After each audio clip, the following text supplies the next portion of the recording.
Good afternoon, ladies and gentlemen. Calling this meeting of the Del Mar College Board of Regents to order at 1 p.m. on Tuesday, May the 12th. We're at our Oso Creek campus. We appreciate you all being here today. I'm going to call roll to establish our quorum. Regent Loeb. Here. Regent Garza. Here. Dr. Adami. Here. Regent Averett. Here. Regent Kelly. Here. Regent Krull. Here. I'm Carol Scott. We have a quorum and can conduct business. We're missing Regent Turner today. It's the end of the public school year, and she is tied up in her responsibilities at Gregory Portland. And Dr. Babley is traveling with a group of middle school students from India who have come to visit the U.S. for 2 weeks. And so we're going to miss both of them at today's meeting. Would you please join us in a moment of silence?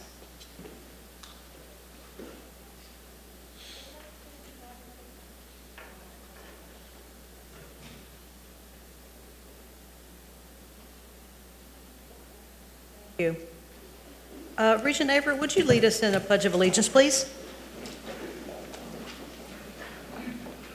Pledge allegiance to the flag of the United States of America, to the republic which stands, one nation, God, indivisible, liberty and justice for all. And please join us as we read our Del Mar College vision statement. Del Mar College empowers our communities to achieve their dreams. Thank you.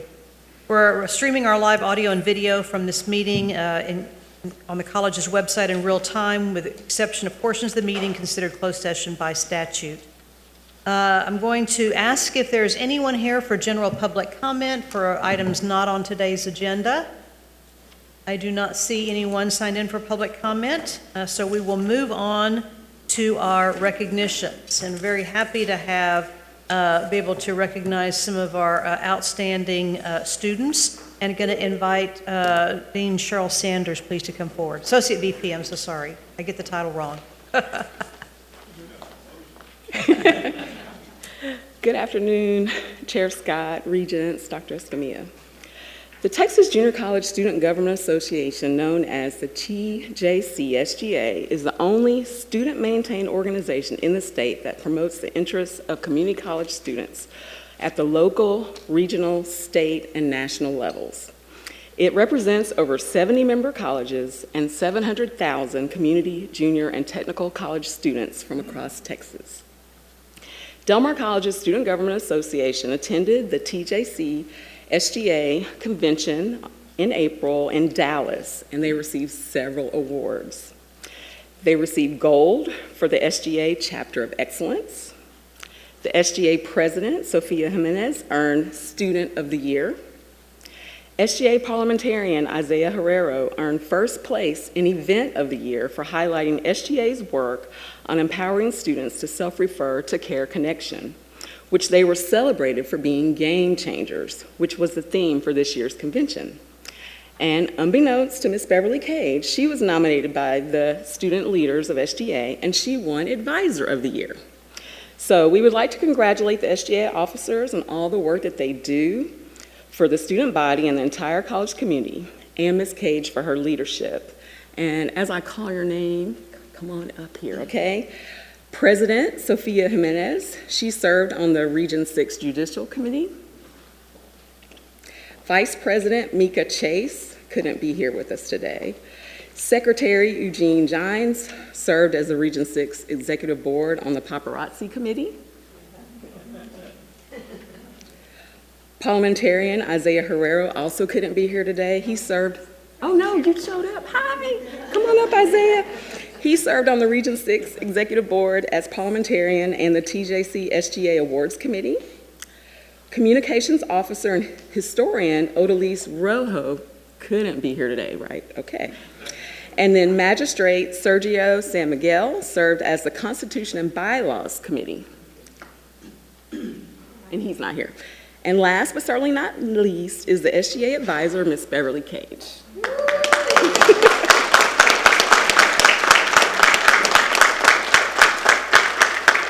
Thank you, AVP Sanders, Board of Regents, Dr. Escamilla, and guests.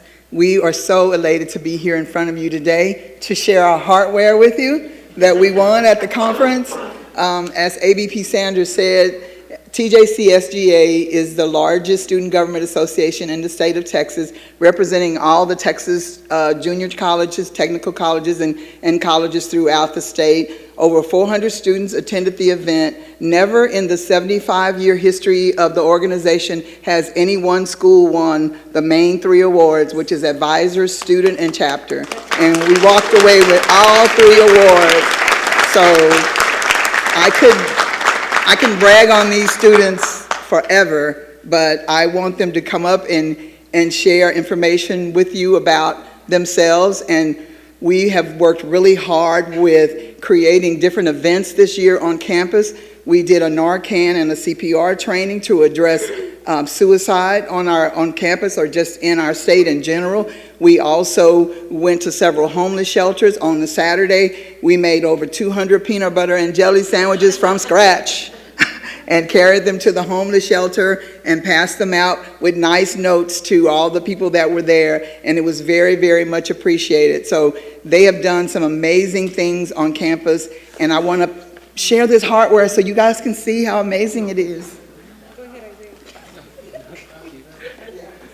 Board and all the familiar faces in the room. I just want to say, anytime we're recognized or congratulated for receiving an award, most of you will always tell us that students like us is why y'all do what y'all do. And I want to take the moment to say that leaders, especially the governing body of this institution, is why we're able to do what we do. Because of the decisions you make, the time you put in, and the support you provide, we're given a platform, and that platform's used to advocate and to bridge the gap between the student body and administration.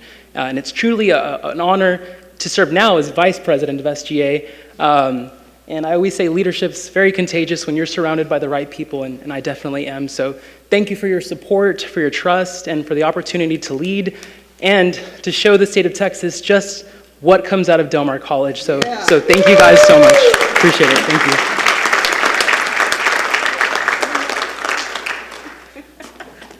you. Ms. Paparazzi. So it was such a great opportunity to go to TJSGA, as it was my first time, and I was able to have the opportunity to learn so much, not just from my fellow SGA members of Del Mar College, but also like as the SGA community as a whole in the entire state. I've met so many incredible people that were very inspiring, and I just can't wait to do more for Del Mar in general.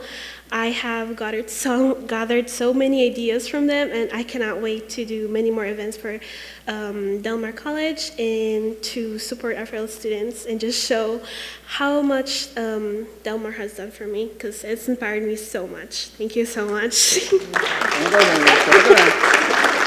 Eugene is from the Philippines, and she decided to come all the way to Texas to go to school, and she has been an amazing, amazing student, so thank you. Thank you. Hi, I'm Sophia Jimenez, the current SGA president. It has been an honor to be a part of Del Mar. I've always considered Del Mar my second family.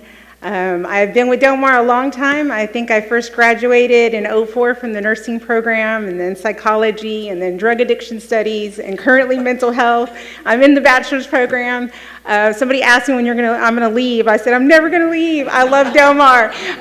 But I also truly appreciate not only y'all, but my advisors and my professors, especially Ms. Cage. She has turned me into the person I guess that I'm supposed to be. And I can't say enough words about her. She's just amazing. And the other advisors you have here, and just everything y'all do for the students is very beautiful in our community. And I thank y'all very much from the bottom of my heart. Thank you. Well, we can't thank you enough for Beverly, for all the work that you do and for mentoring these students. Congratulations to all of you. This is a tremendous honor. And we are Viking proud today, that is for sure. That's right. Thank you so much. Thank you. How many peanut butter sandwiches, peanut butter and jelly? How many? Over 200. They're so much better than those Uncrustables.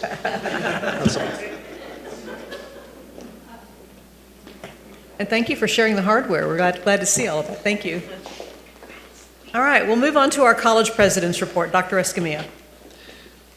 Thank you, Madam Chair. Regents, everyone. Again, students, congratulations. We're so proud of you all, as Chair Scott said. And who doesn't love a homemade peanut butter and jelly sandwich? So I'd like to begin my report by saying that on April 23rd, I was able to participate with the Port of Corpus Christi keynote to their leadership course that they have for their employees. They asked me to keynote and talk about serving and leading. It was an honor to go before them. These are their employees that are, it was a professional development opportunity, and I was just proud to represent Del Mar College and talk about serving and leading, something that I care about deeply. On the 24th, I've got a little presentation that we're going to do. Let's see, just a quick slide presentation. Let me see, Zach, can you push that through? Anyway, on the 24th, we were part of the Buck Days Parade, and you can be able to flip that forward. These are a few pictures of the parade and the efforts there. I want to, do you have the little, okay, he's clicking. Okay, now go back. I'm sorry, I just want to see who's on point. Okay, we got you right there. One more back. Okay, so kicking off. The team that came together to put hours and hours, Paul Creasy and many others. Raise your hand if you put time in on this float. Just Paul? Paul did it all by himself? Now, Jason's right there. Jason's a buckerator and he put time in, and so not to be outdone here, but there was a group of about a dozen or more folks that got together and put this beautiful parade together. I was proud to participate. My wife joined us. We had, it was like the old days of joining there. All the faculty and staff that came together and put it together and participated and joined in and spent the evening riding down the parade was just a beautiful thing. Next slide, just to kind of show. All right, let's see. That is, hold on. That's not the parade. Okay, pancake breakfast. Okay, but I don't have that date.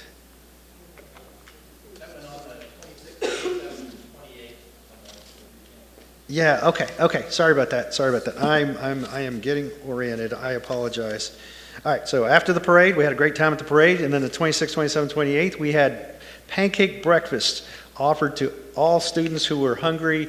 They set up these little tents all around all three primary campuses, and pancakes abound. And so students gobbled up. I heard there was not one pancake left in the county of Nueces afterwards. And so thanks to the team for nourishing our students, especially as they were turning the table on their semester and getting ready to wrap up a big, robust spring semester.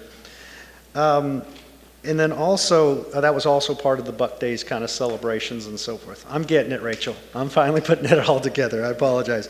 One other day, the next slide, during the Ag and Industry Awareness Days, Del Mar College introduced more than 500 third graders from Flower Bluff and CCISDs to welding, skills trades, and all kinds of other interactive activities at the Windward campus. It was a great support to connect the community to the students and the families with the things that we do out there. So there's just some fun activities that we participated in during the Buck Days celebration. So we kind of had our own little Buck Days things going on here at Del Mar College, and we're very proud of that. So thank you for that opportunity. Thanks to everyone who put in so much work. Paul, you need to take a vacation from your vacation. He was sunburnt. He was out there still putting screws in the final touches of the parade, and he was cooking hot dogs and hamburgers for everyone, and I mean, it was just crazy.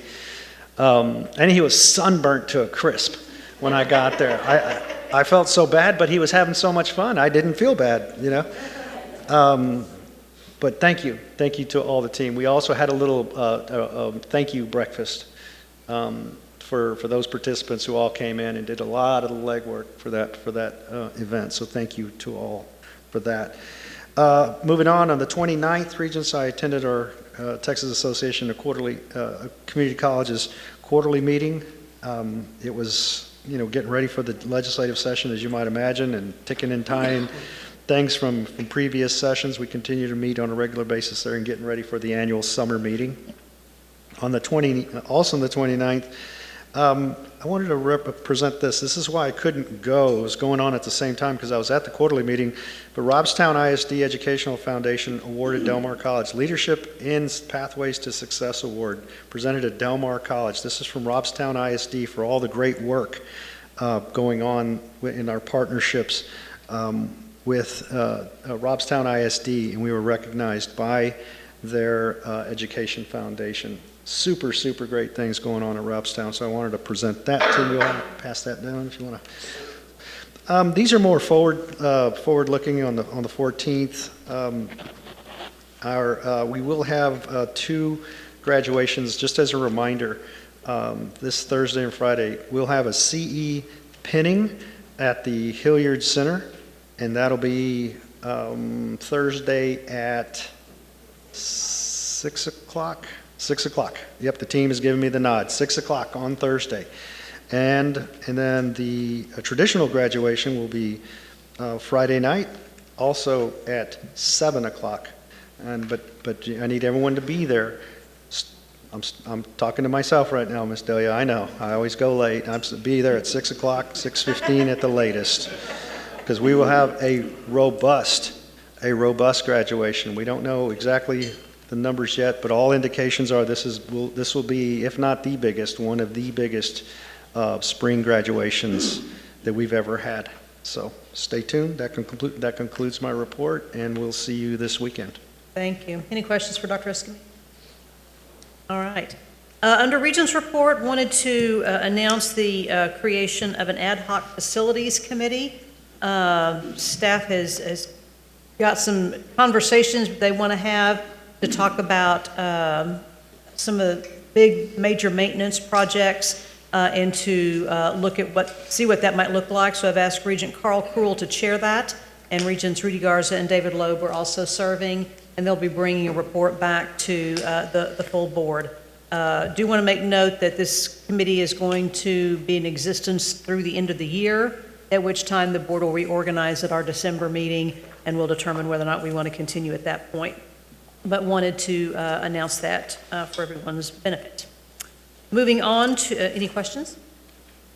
Moving on to staff reports. We're going to start with our student enrollment report. And as Dr. Patricia Benavides Dominguez, Dr. Halcom, and Dr. Linda Rivera come forward, do you have any opening comments? Dr. Escamilla?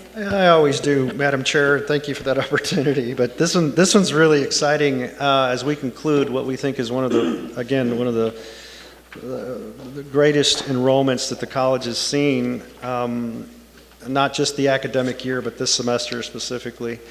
Okay, Patricia's already up there. Anybody else joining you? No, they all left. They all.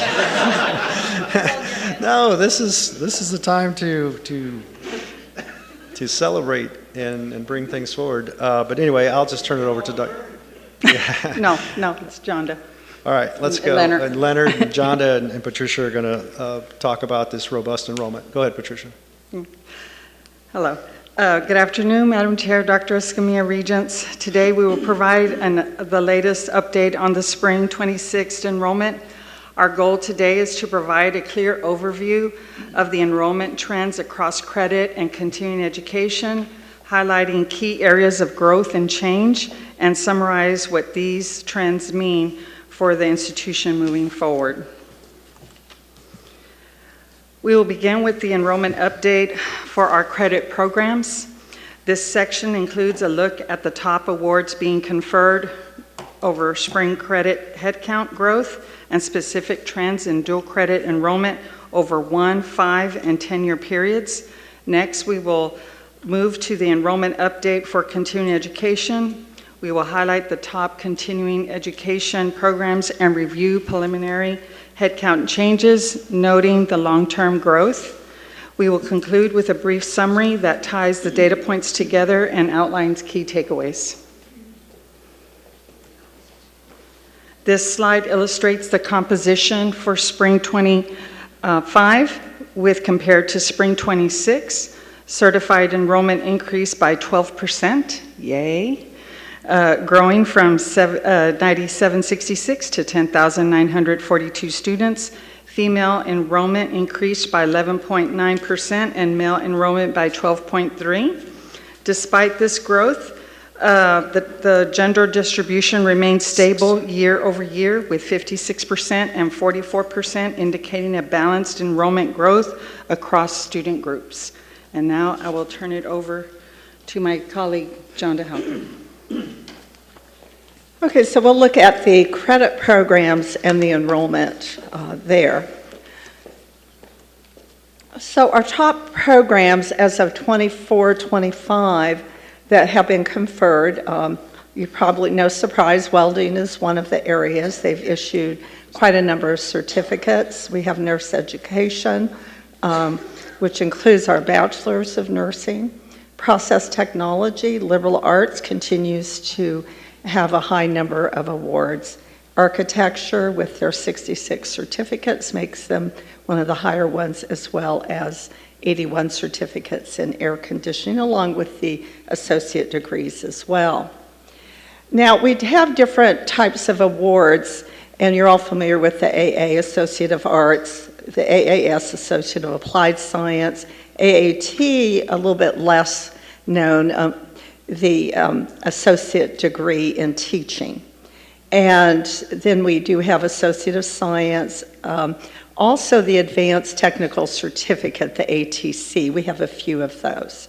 And then the Bachelor of Nursing, we issued 60 of those in 24-25, so we're on an upswing there.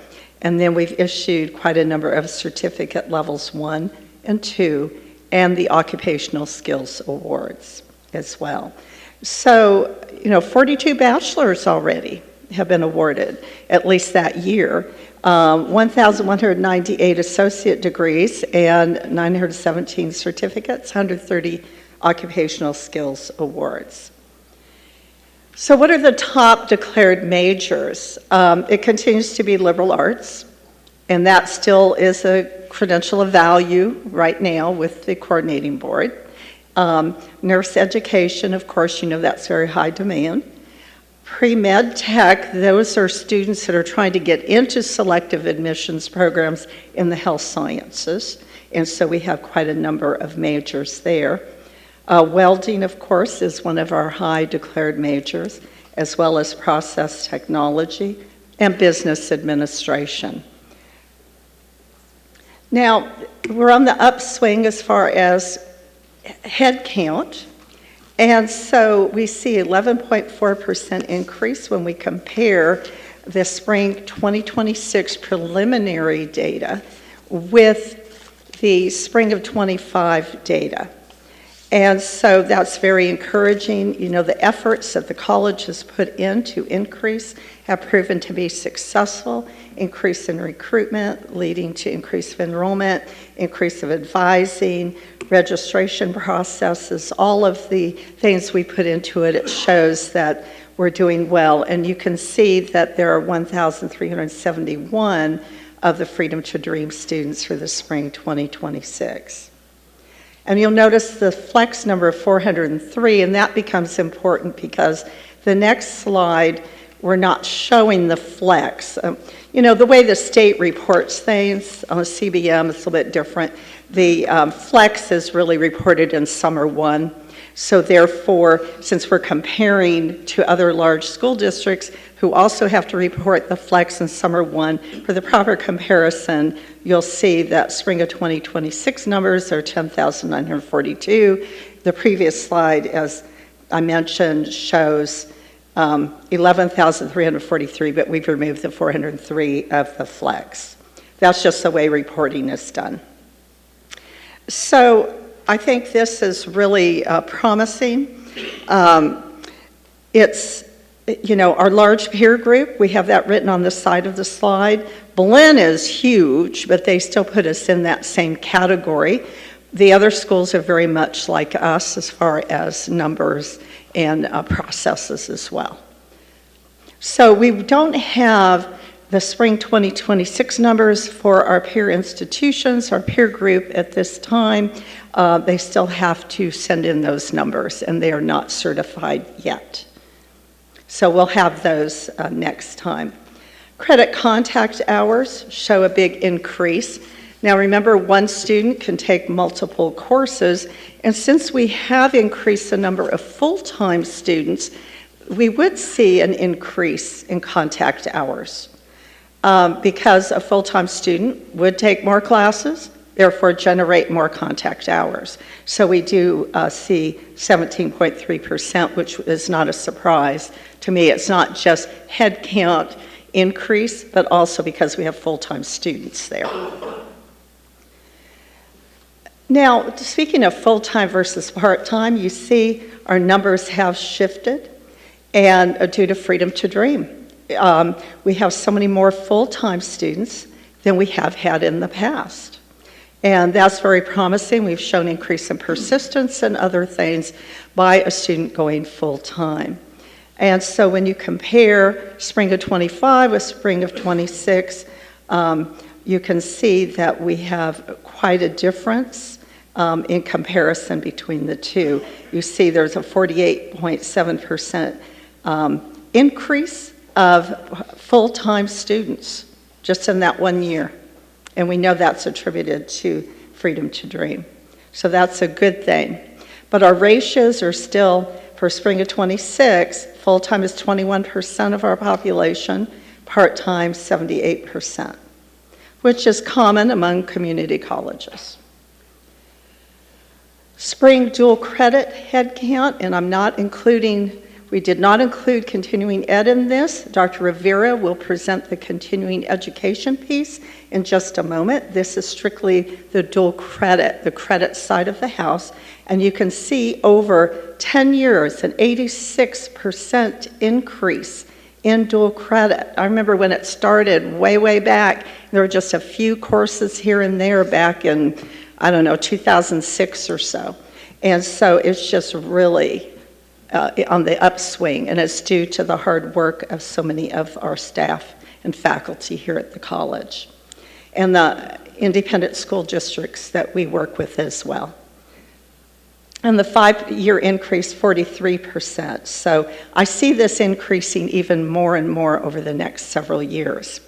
Now, let's talk about the continuing ed, and I'd like Dr. Rivera to come up and talk about the dual credit or the dual enrollment piece, which has continuing education included. Right. Good afternoon, Board of Regents, Dr. Escamilla.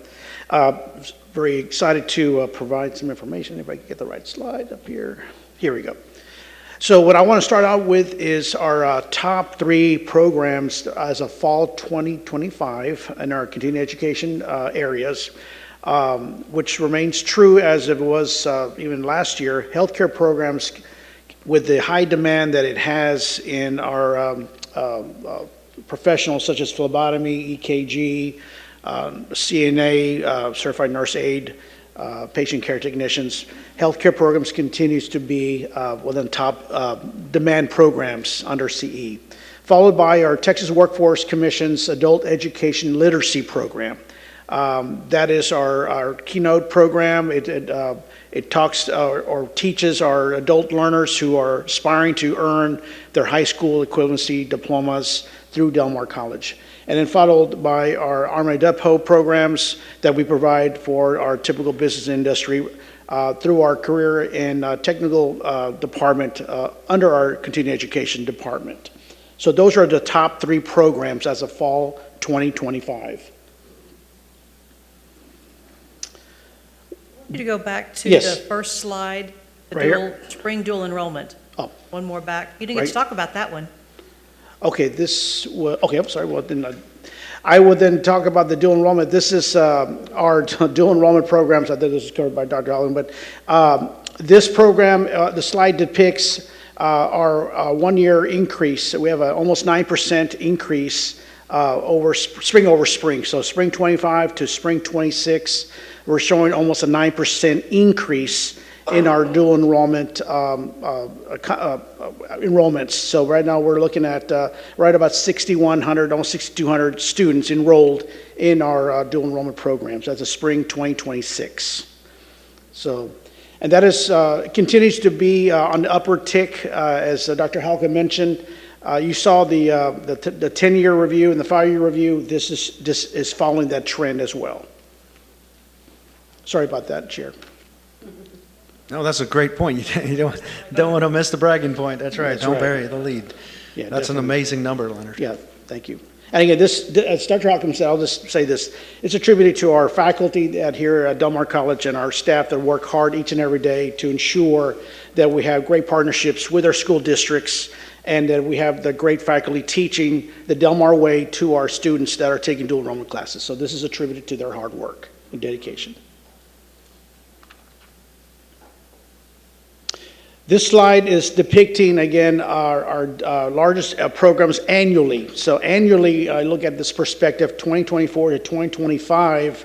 You're looking at, again, healthcare programs leading that pack, followed by our career and community education programs, and then that's followed by our adult education literacy programs, as I mentioned earlier, having students aspire to earn their high school equivalency degrees at Del Mar College.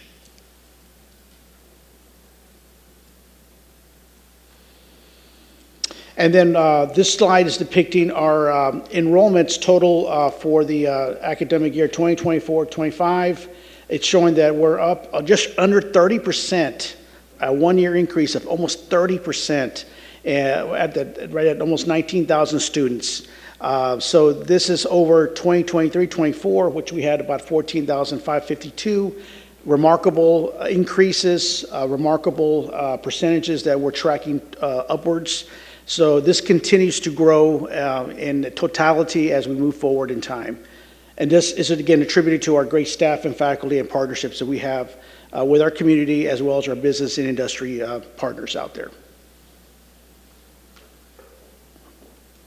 And I'm going to invite again our wonderful Dr. PBD to finish us up with our summary. Thank you. In closing, the summary highlights overall enrollment demands across both credit and continuing education using total contact hours and unduplicated students served to show the full scope of the institutional impact. This slide illustrates the historical data in total annual contact hours across credit and continuing education over the past 5 academic years. After modest declines earlier in the period, total contact hours increased to just over 5.37 million, yay, in 24-25, reflecting a 9.9% increase year over year. While credit contact hours remain steady, continuing education contact hours show notable growth, indicating increased participation and expanded workforce and community engagement. Additionally, the impact of Freedom to Dream waiver program has impacted our contact credit hour growth. Dr. Escamilla, did you want to say something? Okay. The final slide summarizes the total number of unduplicated students served each spring across credit, flex entry, and continuing education. In the spring of 26, the institution served 15,312 students with an increase of 6% compared to this prior year. This growth is primarily attributed to gains in credit and continuing education with additional contributions from dual credit and Freedom to Dream students. Collectively, these trends highlight sustained demand and institutions expanding outreach across diverse student populations. This concludes the enrollment report, and we are happy to answer any questions. Round figure, what do you think our academic year 26, when it concludes, what do you think our unduplicated head count is going to approach? For credit? Credit and your credit and, 20, it's been 22, 23, what do you think we're going to end up unduplicated? Just a guess, we're not. I'm thinking over 20. That's what I'm thinking. You know, for the year, it was right? 22 last year. So No, it's going to be. I'm going to put a number down of 23.5. Okay. Yeah. No, we're. It's a guess. It's a guesstimate. When Yes, you wait, see. Still has an answer. What's that? Close to my number. That says the data guy. Thank you, Sushil. Right, we're trending that way. We really are. And when we're looking at the numbers of spring completers and so forth, it's just, it's absolutely amazing. We're holding that number because we just don't know. We're ticking in time. We still have things going on this week. Well, I say this week, what's left of this week going into Friday's graduation. So we'll have some numbers to share, probably at graduation. Let's make sure Dr. Jonda and Dr. Patricia to celebrate that number when we're on the stage and talk about those numbers. We can share them with a few thousand of our closest friends. Right. Yeah, Thank at you. least 924 that are going to come walk the stage. That's good. How many? 924 RSVP'd 924. out of the 1248 that submitted an application, and the registrar's office is reviewing over 1,600 credentials for this term. That's more than they've ever done. Say that again. Start working out your wrists. Say that again, Patricia. 924 submitted requests to walk, indicated that they were going to walk. 1,248 students submitted a graduation application, and the registrar's office, out of those 1,248, they are reviewing 1,608 credentials. 1,608 credentials. Mm-hmm. Probably the largest crop we've had. The largest we ever have, because last spring we awarded 1,088. Those are awards conferred. Yep. So That's not students, that's awards conferred. Right. Yep. we need to eat before we come and Yes. pack a snack. Yes, pack a snack, wear Got it. comfortable shoes, you know. Bring your hand sanitizer. Bring your hand sanitizer. Do we have any Tissues. other questions for Patricia or Leonard or Jonda? I have one final little comment, Madam Chair. It's a short one because it's a number that goes back that's seemingly small. It's 74. That was the number of AS degrees that were awarded. If you think back, and Sushil, remember back when that number was like 4, 5, and 6 when we instituted the associate in science degree. Those are incremental gains that are compounded every year and growing and are preparing individuals for this particular field. My point is, the lesson there is when Regents come together with the faculty, staff, administration of the college, and we put forth these seemingly incremental changes, they are huge over time. So when we add degrees, when we add certificates, and all of these other sorts of things, it has added up exponentially. And that's what those are all the building bricks, if you will, blocks, if you will, that are getting us to where we are today. And congratulations to everyone. So much so that Dr. Escamilla had to write justification last week to co-board on why we had so many graduates. I was one of 20 schools that had school presidents, college presidents that had to do that. So I was glad to do it. Any Thank other you. questions or comments? Thank you very much. Wonderful news. We love the data. We love the data. So thanks so much for that. I'm going to invite Ms. Jessica Alanis Pettis to come forward and introduce our next staff report. Good afternoon, Chair Scott, Regents, and Dr. Escamilla.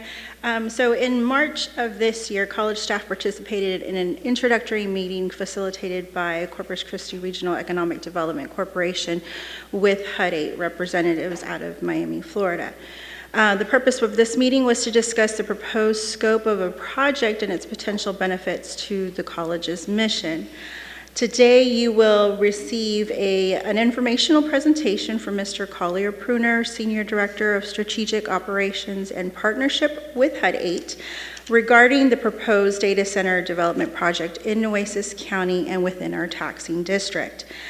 The presentation today is intended to provide the board with preliminary overview of the project scope, proposed development timeline, and a potential economic impact for the area.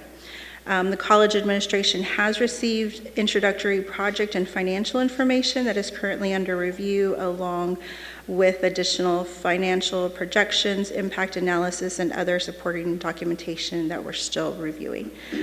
With that, I'd like to invite Mr. Pruner up. And today we also have Mr. Randy Almaged, Compliance Officer with the CCREDC, joining us as well. Welcome. Thank you for being here. Thank you for having me. So like Jessica said, my name is Collier Pruner. I'm Senior Director of Strategic Operations and Partnerships at HUD 8. That very long title essentially means that I do business development and then have oversight over projects like this. I think for the presentation today, it will be introductory. I want to give an overview on HUD 8. I'm sure you all are probably not familiar with what we do as a company, and then talk about the Beacon Point project, obviously, and how this hopefully will positively impact the community and how we can partner with Del Mar College. So setting the stage here on what HUD 8 is. So we're an energy infrastructure company, and in the simplest terms, what that means is we'll go out and look across North America for interconnection agreements with utilities and land, and we'll go ahead and combine those two assets and sign long-term contracts with those utilities and then monetize that through compute. And so traditionally, HUD 8 was a Bitcoin mining company. I'll give more background on that later, but we have since transferred that out of our company. It's a totally separate company now. And right now we're focused on AI data centers. We think the value and useful case and impacts that energy and the electron, as we call it, can make is extremely important. So while it's AI right now, future sites and other locations could be for something totally different than an AI data center. And so here's our portfolio. We manage about 1,500 megawatts or 1.5 gigawatts under management as well as construction. This top row here are our AI data centers. The first one is a project in Baton Rouge, Louisiana that we signed with FluidStack, Anthropic, and Google at the end of last year. And then Beacon Point, which I'll be getting into in a few minutes, is planned for just down the road from here, and phase one will be 500 megawatts.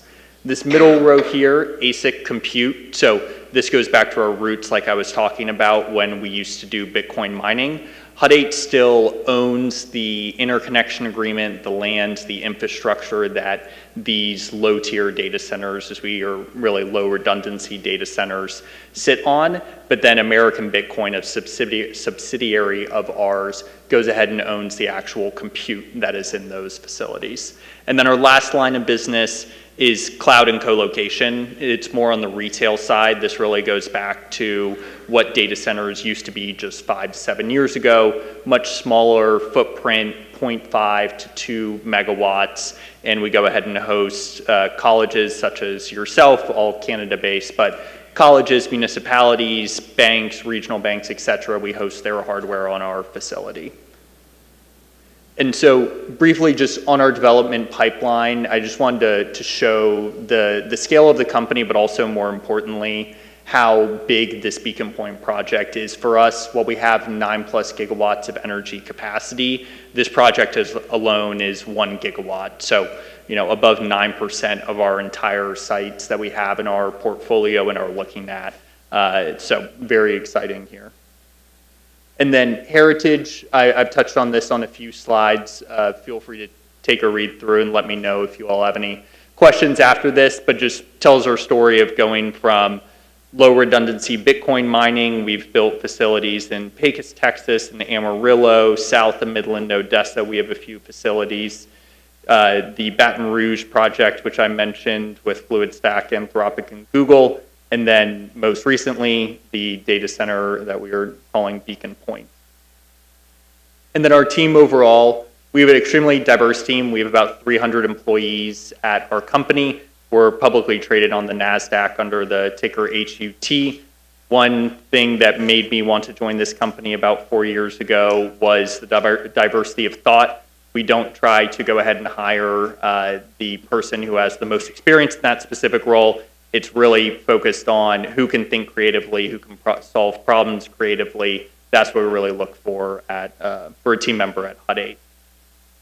And so for the project overall, this is the Beacon Point Data Center campus. So to orient everyone, it's just about half a mile south at the intersection of Leopard and Calicote Road. So that is where directly across from the AEP Lawn Hill substation. The facility is about 525 acres, or excuse me, the property that we own is about 525 acres. We will be developing about 100 of those acres for phase one. And you can see here on the upper left, this is the outline of the parcels that we went ahead and purchased at the end of 2025. In Coastal Bend area, Nueces County, and just the broader region is extremely energy dense, as you all know, both in production as well as export. And so it's one of the few areas in North America that can quickly, safely, and reasonably support a data center of this size.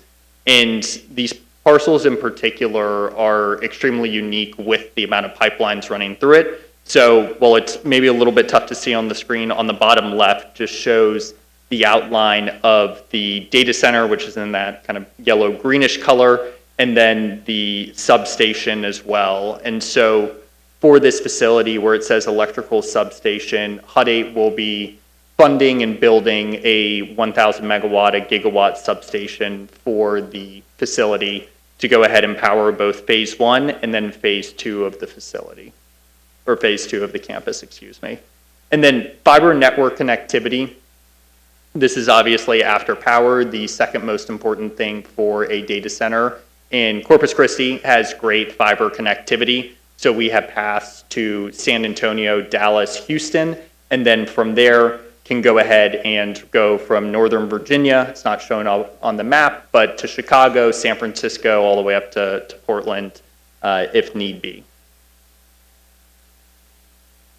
And so the campus overall, the project overall, the site location is in Nueces County, like I said. The site footprint is 525 acres. We plan to, for phase one, develop 100 acres, 40 acres being for that substation I mentioned, 60 acres being for that first data center. And then for phase two, it would be about another 60 acres as well. Total utility capacity is 1,000 megawatts, which is approved, and we have signed interconnection agreement with AEP. And the application, like I said, will be for AI. And so this middle section and bottom section, I would say, is kind of the most important part of the presentation. So combined capital investment for phase one and phase two will be about $20 billion. And what it is, the breakdown here, let me make sure the numbers are correct. So it is $2.8 billion for the physical data center itself, and then about $7.1 billion for the GPUs, the computers that are actually going into the data center. And like I've been saying, we'll be doing it in two phases. We just announced last week that we signed a tenant for the first phase, for the first 500 megawatts of the campus, which is very exciting. And for temporary construction jobs, so 1,900 across both phases, which will be about 945 per phase during peak construction. We may even get more as we've upsized the project over the past few months. And then permanent operation jobs. This is on the lower end. I know that whether it's data center or a lot of other projects, you know, sometimes no fault of their own. People sometimes tend to overpromise, underdeliver. So I'm trying to underpromise and overdeliver with this figure of about 115 jobs per phase. So 80 to 90 will be HUD 8 employees, and about 20 to 35 or 25 to 35 will be from the tenant side. And I've had some conversations with people at faculty, staff members at Del Mar College, and definitely want to continue those conversations because, as you would expect for the jobs at this facility, it's everything from, in no particular order, from janitorial to admin to HVAC to electrician to welders, et cetera, to, I guess, controls programming, networking. So we want to hire locally, we want to train locally, we want to work with Del Mar. I've learned about some of the programs that you all already have in place for industries in the area, and I think with either those exact programs or small tweaks, we can go ahead and partner with you all to create that pipeline of whether it's internships and then to full-time staff. It would be amazing because both ourselves, HUD 8, as well as the tenant, which is an investment-grade publicly traded company, they need to hire people, and it's long-term jobs as well. And like I said, we definitely want to hire locally. And the other very important thing for us is the cooling system. So you may have seen other data centers use a lot of water. This data center does not use a lot of water. We implement a closed loop system, and what that means is we will bring water from outside the region. I suspect it will even be outside of the state. It is a water propylene glycol mix. That water will be trucked into our facility. The trucks will then dump it into and charge our system, dump it into our tanks, charge the cooling system, and that fluid will be used for 5 to 7 years. And then once it's reached the end of its useful life, it will go ahead and be pumped back out into trucks and then disposed of hundreds of miles away properly and safely. And so the cooling mechanisms inside the facility, like I said, are all closed loop. So the only water that we're working with the city on is for sinks, faucets, showers, things of that nature. We're definitely going to go ahead and use no flush urinals, low volume use toilets, etc. And per phase, we are requesting about 10,000 gallons a day. So for context, that's about the use of a small to medium-sized, daily use of small to medium-sized restaurant. And then tenant, like I said, is investment grade. They are confidential, but hopefully, as we progress the project, they can become bigger members of the community as well. Or if not, then we can definitely go ahead and work on their behalf to make sure that the impact of this project, whether it's jobs with Del Mar or supporting local community events, whether it's with Cal Allen ISD or Corpus Christi, is definitely felt. Target initial delivery date. So we're working on an extremely expedited timeline. We plan to deliver the first data hall in Q3 of 27, so a little over a year from now. And the first phase is expected to be done by end of 2027. So it'll be a very quick turnaround. We plan to break ground for this phase 1 here in the next month or so and have it done in about a year and a half or so. Yep. And then for the project developer, HUD 8 Corp, as we've discussed the tenant and just the project overall. And so want to thank you all for giving me your time and happy to answer any questions you may have. Thank you for being here, Mr. Pruner. Appreciate the public disclosure and opportunity to ask some questions before we consider anything else. Do we have questions from the board? No questions? Oh, being a civil Yes, sir. engineer, on your site plan, you didn't show any parking? I would say the rendering from our design team is a little bit more artistic than what it'll actually look like. And the great thing is we met with our architects, our outside architecture firm. It'll be even prettier than what is in the photo, but we'll have parking for a few hundred people on site. Wastewater service? Wastewater service, we're trying to work with the city to go ahead and tap into the municipal wastewater. If not, then we'll work within the local regulations and state regulations on septic.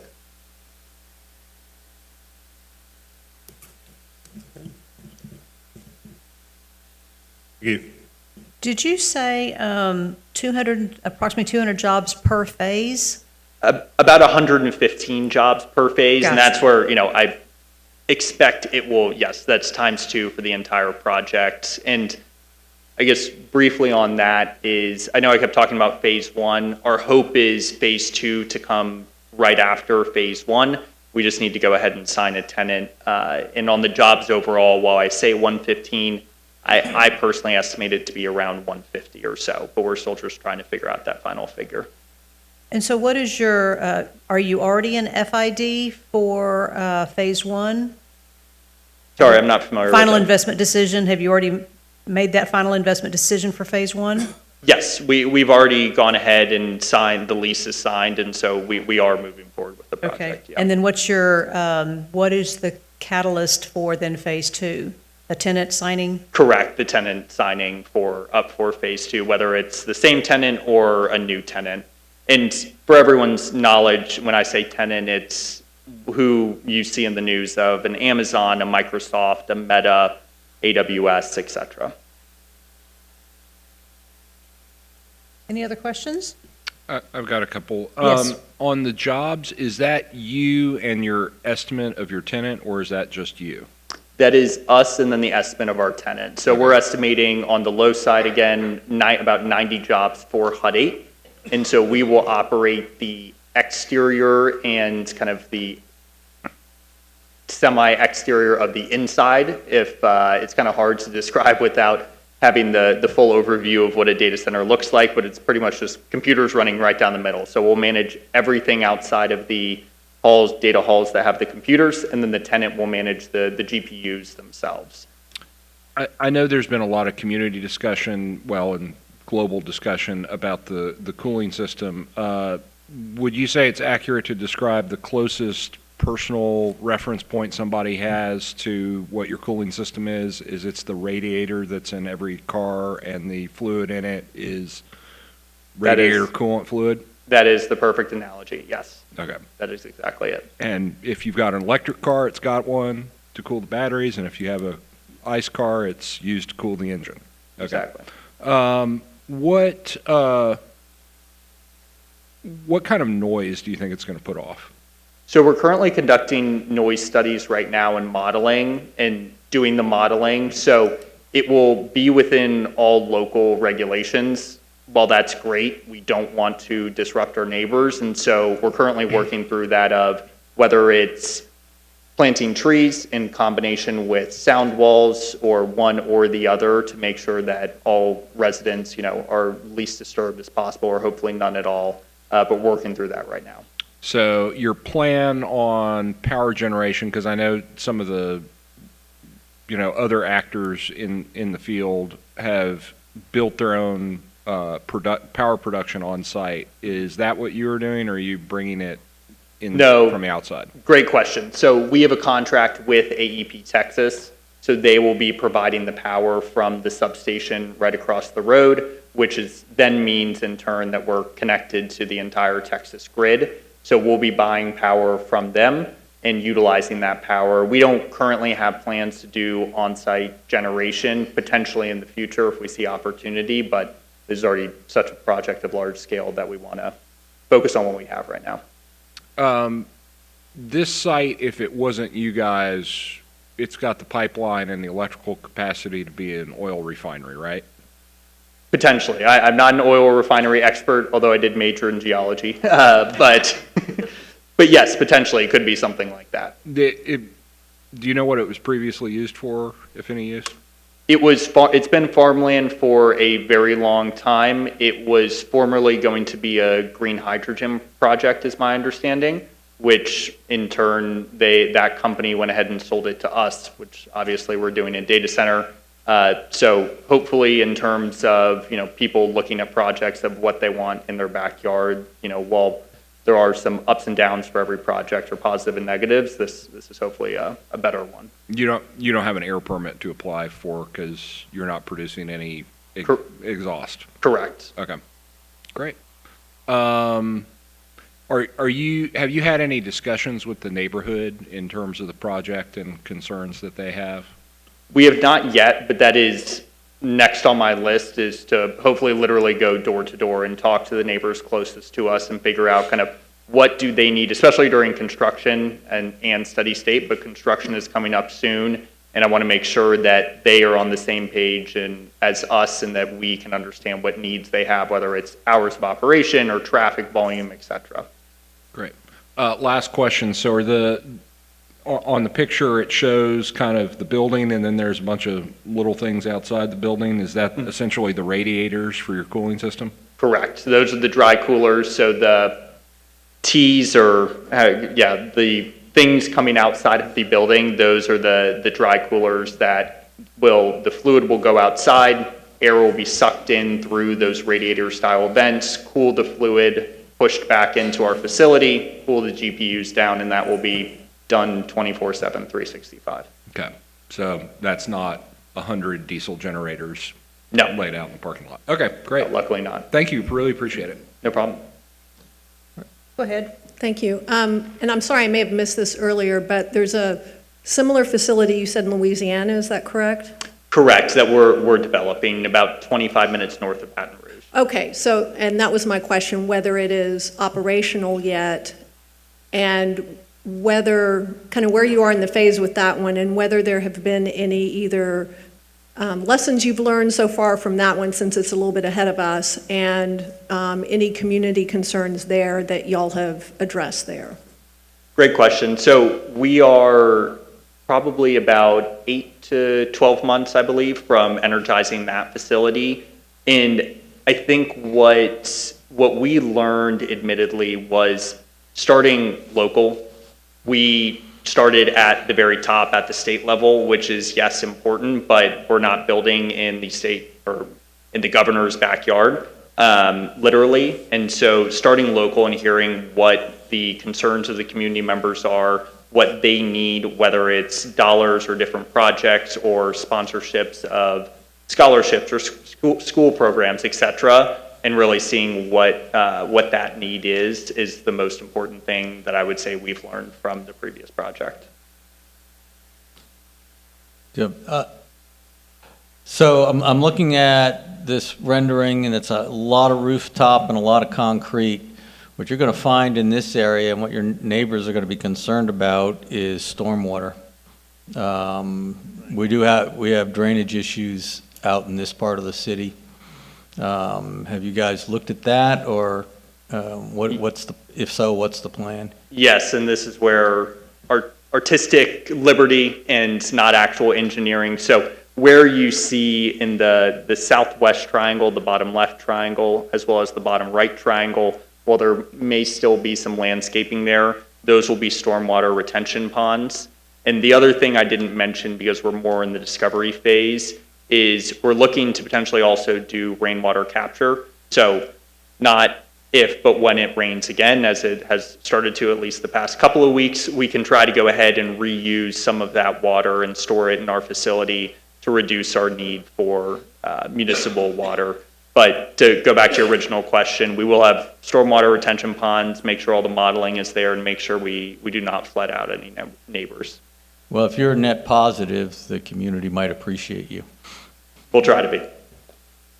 Quick clarification question is, when you were talking about bringing in your own water and that would last for, I think you said 5 to 7 years maybe, at that point, and when you take that water out, is the plan to bring in your own water again? Yes. Right. Yes. So you will never have to use the municipal water in order to get things going? Correct. Okay. Municipal water will never, and these are 15 to 30-year contracts, municipal water with this current design, and we have no plans to change the design, will ever be used for cooling of the facility. I had a follow-up question on the jobs. What is the average salary? Thank you. I forgot to mention that. 119,000 is what we are predicting. Okay. And is that of these admin, HVAC, electricians, controls, that's of that level, or does that include your higher level managers? That includes everything. Okay. I can get you the range. I would say it ranges from, depending on the role, from $60,000 up to $250,000. What's the opportunity for advancement within the site here as well as within the company for those potential workers? That is something our CEO, Asher Ganut, is very big on. We have promoted, in terms of per capita, I don't want to make up the number, but I can count at least 10 to 15 people in our 300-person company, starting from site level technician 1 all the way up to the corporate level, and they now live in Miami. And as we scale, we'll allow people to go ahead, and whether it's here at this facility, we have other projects in Texas, like I mentioned, we have the Louisiana project, be able to go ahead and progress and be able to gain that skill set and improve their pay. So a little bit of a big picture response, but progress or progression within the company is definitely there, and it's something we support across all ranks of our company. And for those 115 people per phase, how many of those are new hires right out of college potentially versus experienced hires? I would say about 30 to 40% can be new hires right out of college, and then the remaining 50 to 70%, however you'd like to cut it, would be people with experience of some kinds. Is there specialized experience in this, or when you talk about electrician or HVAC or other controls, is that a specialized certificate or a specialized experience that you have to work in a data center? Not that I'm familiar with. I would say it's more on the networking side, the controls programming. Those are more specialized in needing data center experience. But I can definitely have and I plan to have our head of operations go ahead and start to outline for you all and look at the programs of how can we partner in. Do additional certifications need to be had, or can we utilize a program that you all already have? Or if we can teach to a specific kind of software or specific kind of equipment that you use. This gentleman right over here, his name is Leonard Rivera, is really really good at customizing, and his team working on those kind of programs. So if this moves forward, then we very definitely want to be a part of any specialized solutions or specialized training that you need. Thank you. Yeah. One last question, Chair, and that is, obviously, there's a lot of noise out there about AI, and some people who understand it, a lot of us don't. Is HUT 8 specifically involved in any of those conversations around the ethics of AI and sort of the future of it and where we're going? Or is the company more focused on just kind of the nuts and bolts of the center specifically? I would say we are more focused on the nuts and bolts of the center. I think as we become a larger company overall, we will play a bigger role in having those conversations. Or being a part of those conversations. It's tough right now with Microsoft, not saying they're good or bad, but being a multi-trillion-dollar company and us being a $12 to $15 billion company. But we do look to partner with people. Anthropic's been in the news very much so on Claude, that they are our client on the Baton Rouge project. We've heavily vetted this existing client, so we do try to filter it that way, but I would say we're not as public as maybe some of the larger companies on that conversation. We Regents want everyone to know that our team, thank you, Cully, for meeting with our team the other day. Of course. Albeit online. We asked a lot of questions, just like you all are doing, and I just want y'all to know that we did our due diligence as well. This conversation is most helpful to advance even the questions that we've asked. The team has offered to, to meet at any time with any and with transparency and so forth. So it's a good start. I really appreciate that. My question is, or my end comment question is, application. It's not a small matter that when you say application, it's AI. Well, this is like one little footprint of a major revolution that's taken place. Mm-hmm.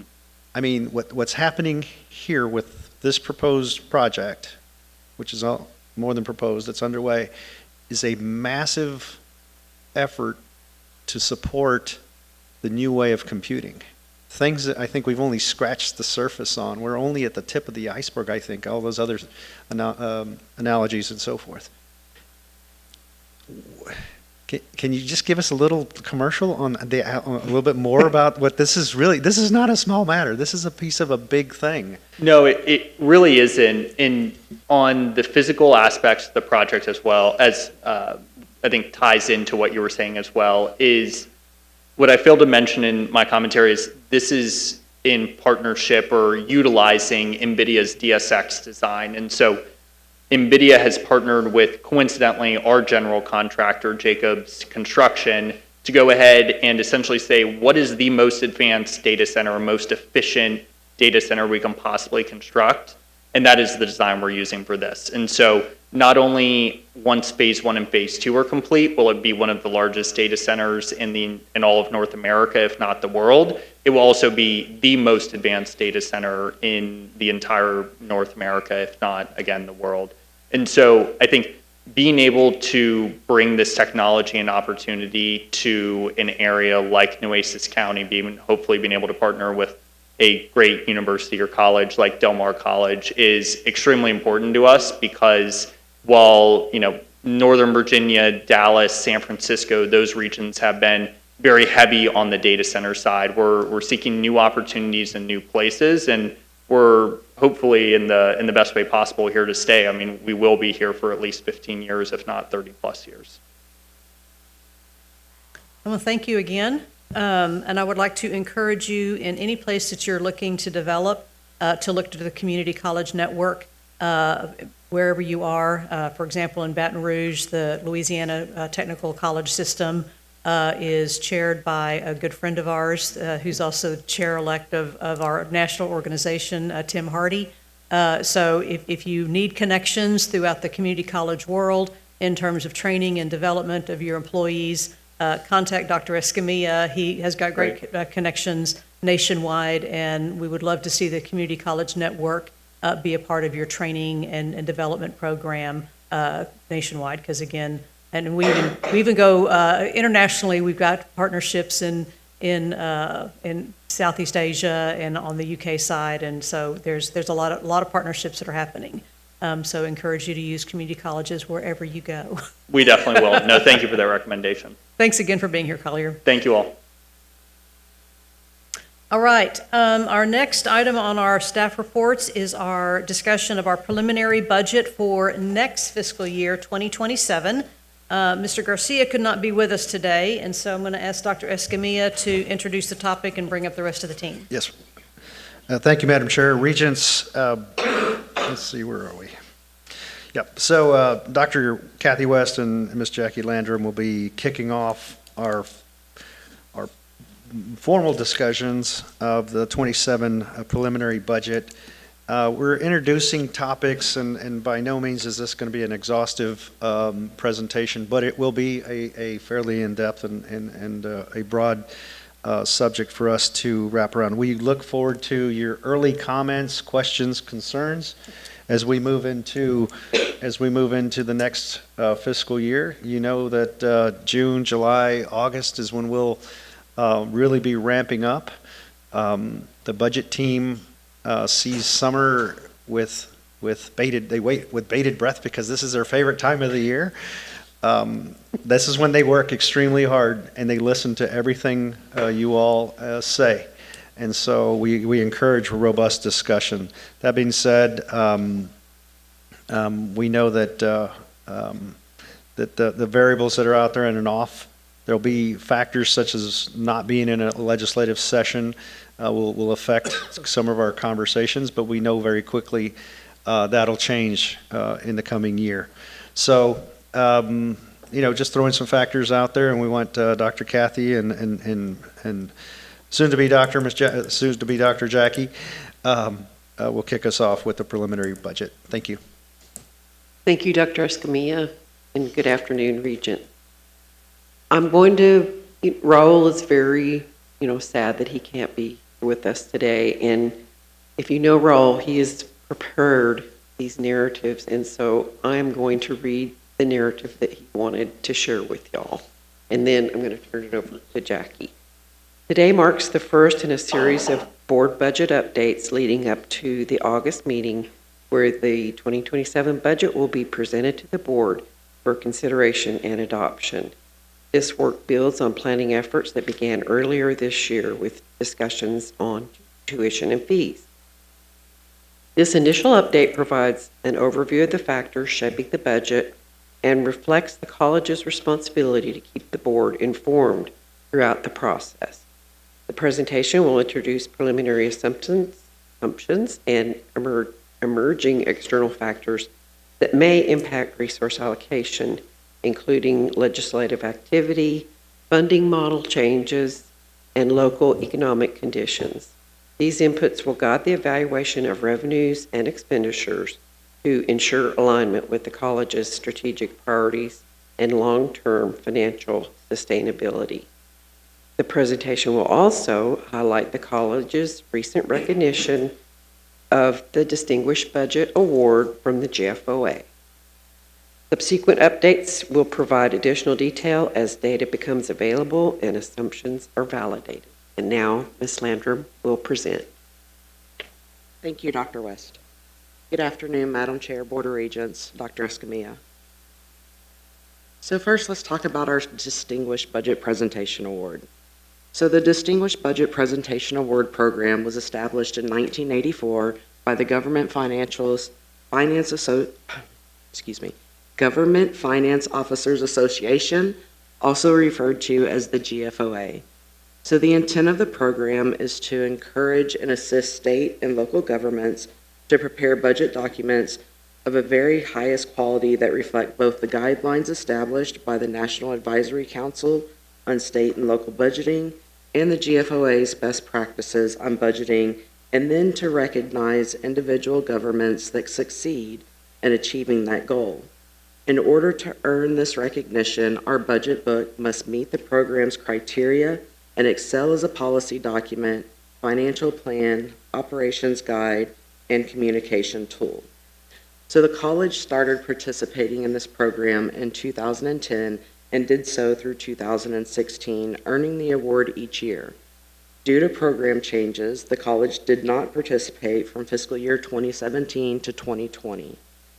However, the college began participating again in fiscal year 2021, and it has earned the award each year, along with the Triple Crown Award, which recognizes governments that have received the GFOA Certificate of Achievement for Excellence in Financial Reporting, Popular Annual Financial Reporting Award, and the Distinguished Budget Presentation Award. So I'm happy to report that we are submitting to the Distinguished Budget Book Award program again this year, and we have almost completed the book for fiscal year 2026. I was trying really hard to get it done by today, but I'm waiting on a couple of pieces of information, so we hope to have that book online within the next week or two.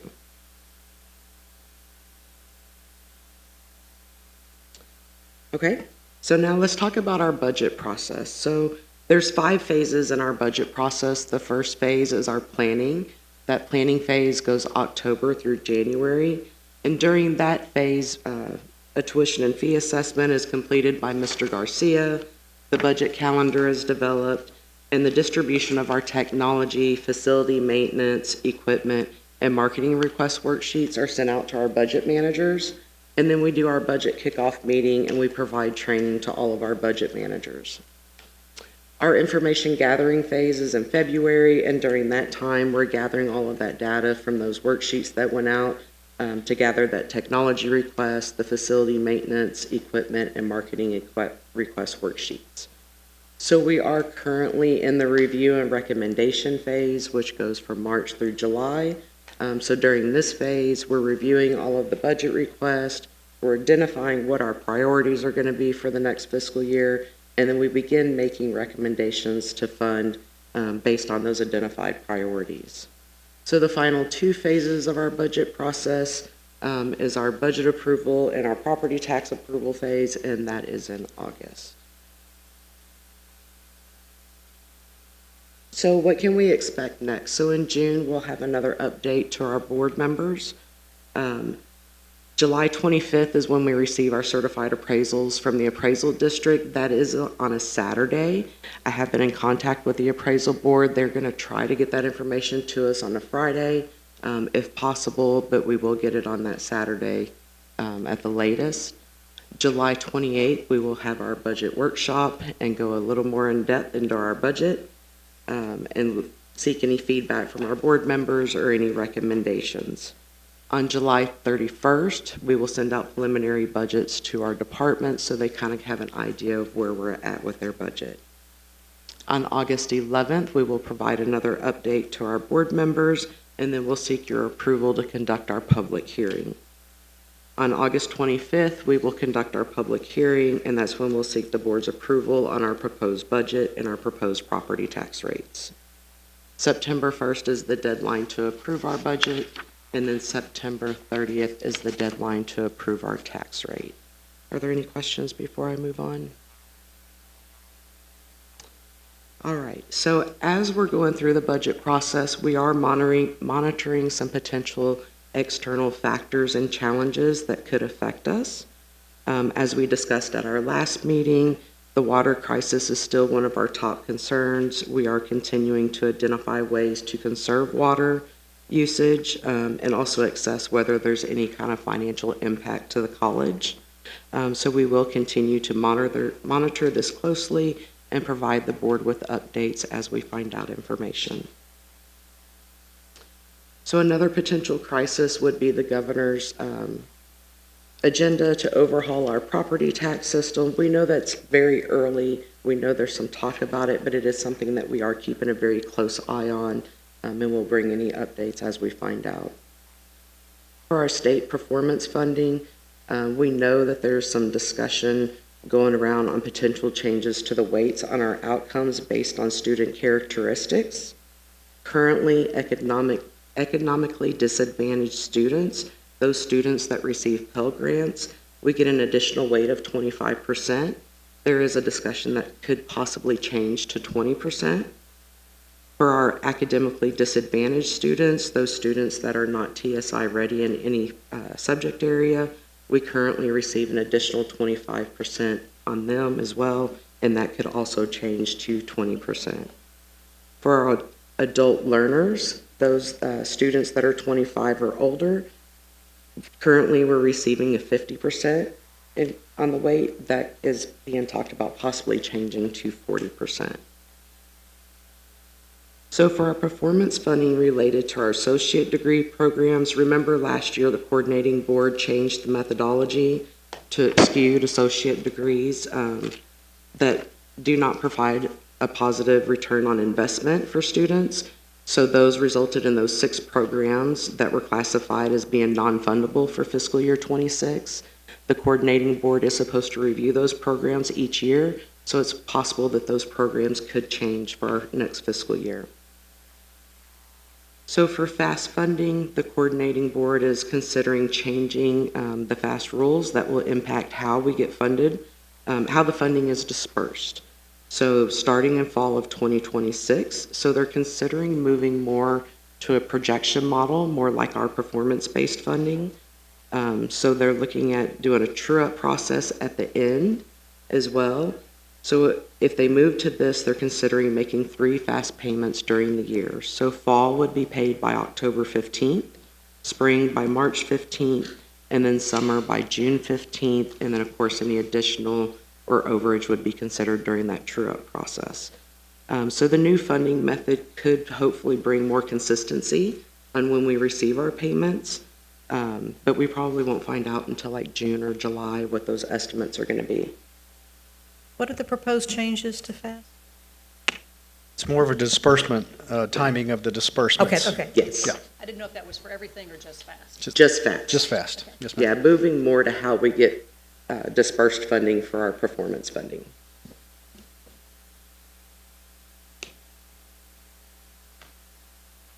Okay. So now we'll go over our revenue challenges and assumptions for our fiscal year 2027 O&M budget. For state appropriations, it's still very early in the process. We probably won't find out anything until June, maybe July, on the estimates from the state for the FAST and for our performance funding. So that's to be decided right now. Let me ask about that. Is that coordinating board decision? That's not a legislative decision, that's a coordinating board decision? I was reading and I missed the question. The performance-based funding changes and the FAST funding changes, those do not go to the legislature, that is all decided Correct. within the coordinating board. Only the amounts can go to the legislature. These are rules making. I want to say when they changed things last year on the rules, that I think it was June at their board meeting, whenever they decided whether they were going to approve it or not. Correct. Yep. The actual amounts are the things that are legislatively written. Yes, correct. Okay. So for our FAST appropriations, with the new funding method being considered, it likely will be June or July as well when we receive that estimate from the coordinating board. However, in the meantime, we will be reviewing historical data and then comparing those estimates provided by the coordinating board to determine what we want to budget for FAST. For tuition and fees, we're not increasing our in-district tuition rate in order to comply with the governor's request. We are still evaluating our enrollment levels, specifically the continuation of the Freedom to Dream Cohort 1 and the interest in Freedom to Dream 2.0. So for our property tax revenue, we are evaluating our overall tax rate. Our preliminary values compared to last year's preliminary values are about 4% higher. However, we have those ARB hearings that are still going to happen. Things will get settled. We still have House Bill 9 that hasn't been fully applied to those programs or to those properties. So we're feeling more maybe 1 to 2% net valuation increase is what we're thinking right now, with an estimated $500 million in new construction. In the last 5 years, we have ranged anywhere from $504 million to $950 million in new construction. So we feel that $500 million is still a reasonable estimate. Yeah. So in discussion with the appraisal board, they are still evaluating the effects of House Bill 9 that went into effect January 1st. Just a little bit of reminder information on that. So the governor signed that into law last June. It went to election in November and it did pass. So House Bill 9 increases the business personal property tax exemption from $2,500 to $125,000. So in addition, this is year 3 of the circuit breaker. So we're also considering that as well as we move forward with our determining what our valuations could be and moving through our budget process. Are there any questions? Okay. So for our preliminary O&M revenue budget, since it's still very preliminary in the process, currently right now we are showing to be decided on everything, and we'll have additional information at our June meeting.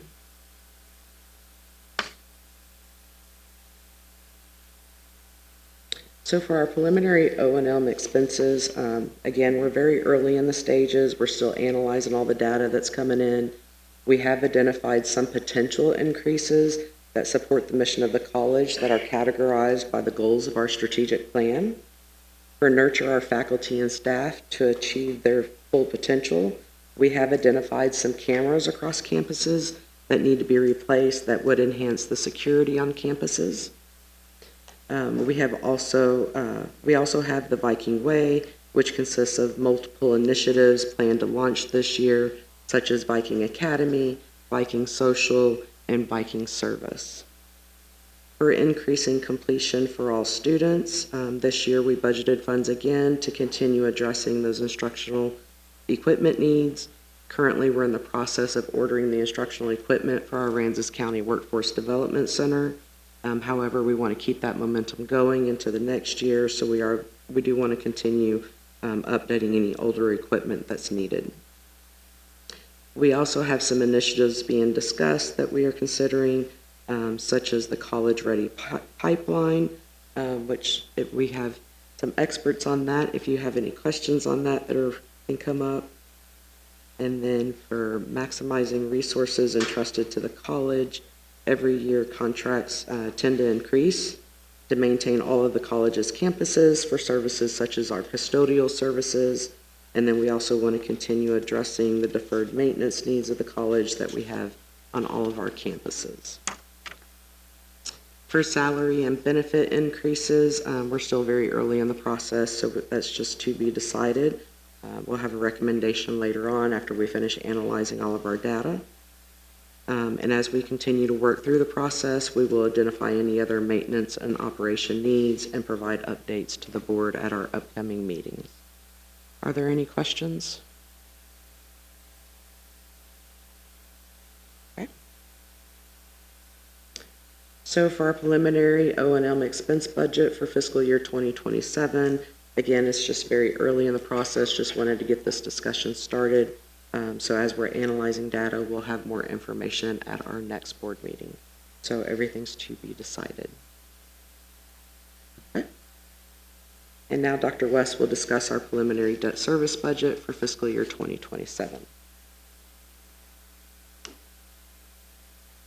Yes. Raul did want me to mention before I show the next slide that we do work closely with our bond advisor, Dave Gordon of Estrada Hinojosa, as we issue and we monitor our current bonds. As we issue our new bonds to fund capital projects, the bond payment schedule is structured strategically to provide the college with the flexibility to fund new projects and initiatives as they come about. We also closely monitor the bond markets so that we can take advantage of debt-saving opportunities, as we are currently doing with the limited refunding series 2026 that we're working on right now. So this slide shows the current window of opportunity as the debt service requirements going from 2026 to 2027 drop significantly by almost $4 million. So that is definitely a part of our planning process for the 2027 budget. And now I will hand it over to Dr. Escamilla for additional comments. So, Regents, up to this point, we're putting out the variables for discussion in a very preliminary fashion. You know, the 500, for instance, the 500 million estimated in new construction growth is a floor, we think, based on history. And I was really glad to see, and glad that Jackie presented that as such. These are opportunities that the college has worked hard for. In other words, we've been moving things along in a way that has been forward thinking and so forth. And this slide right here is another representation of that.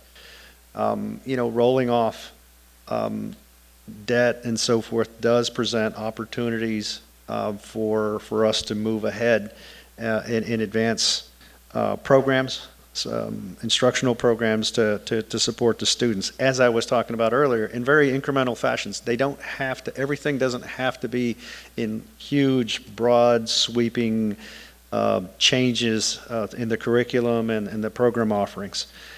Small incremental changes affect us over time, gradually as they compound.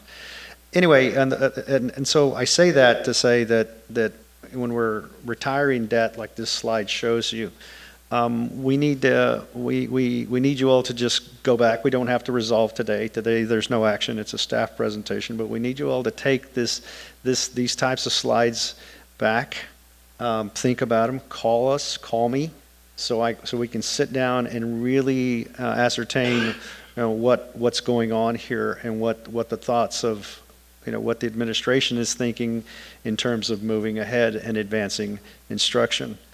Again, this slide is a very, very important slide. We've been waiting for this for a long time. There are great opportunities that can change the trajectories of our students and our families. Thank you. Thank you. And that concludes our presentation. Do y'all have any questions?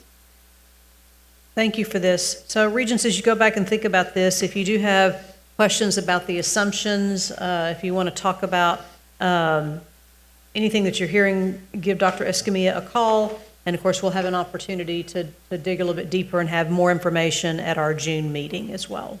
I had two questions. One is, what's our taxable value in the district debt, and what's our single largest taxpayer's value, if you know it off the top of your head?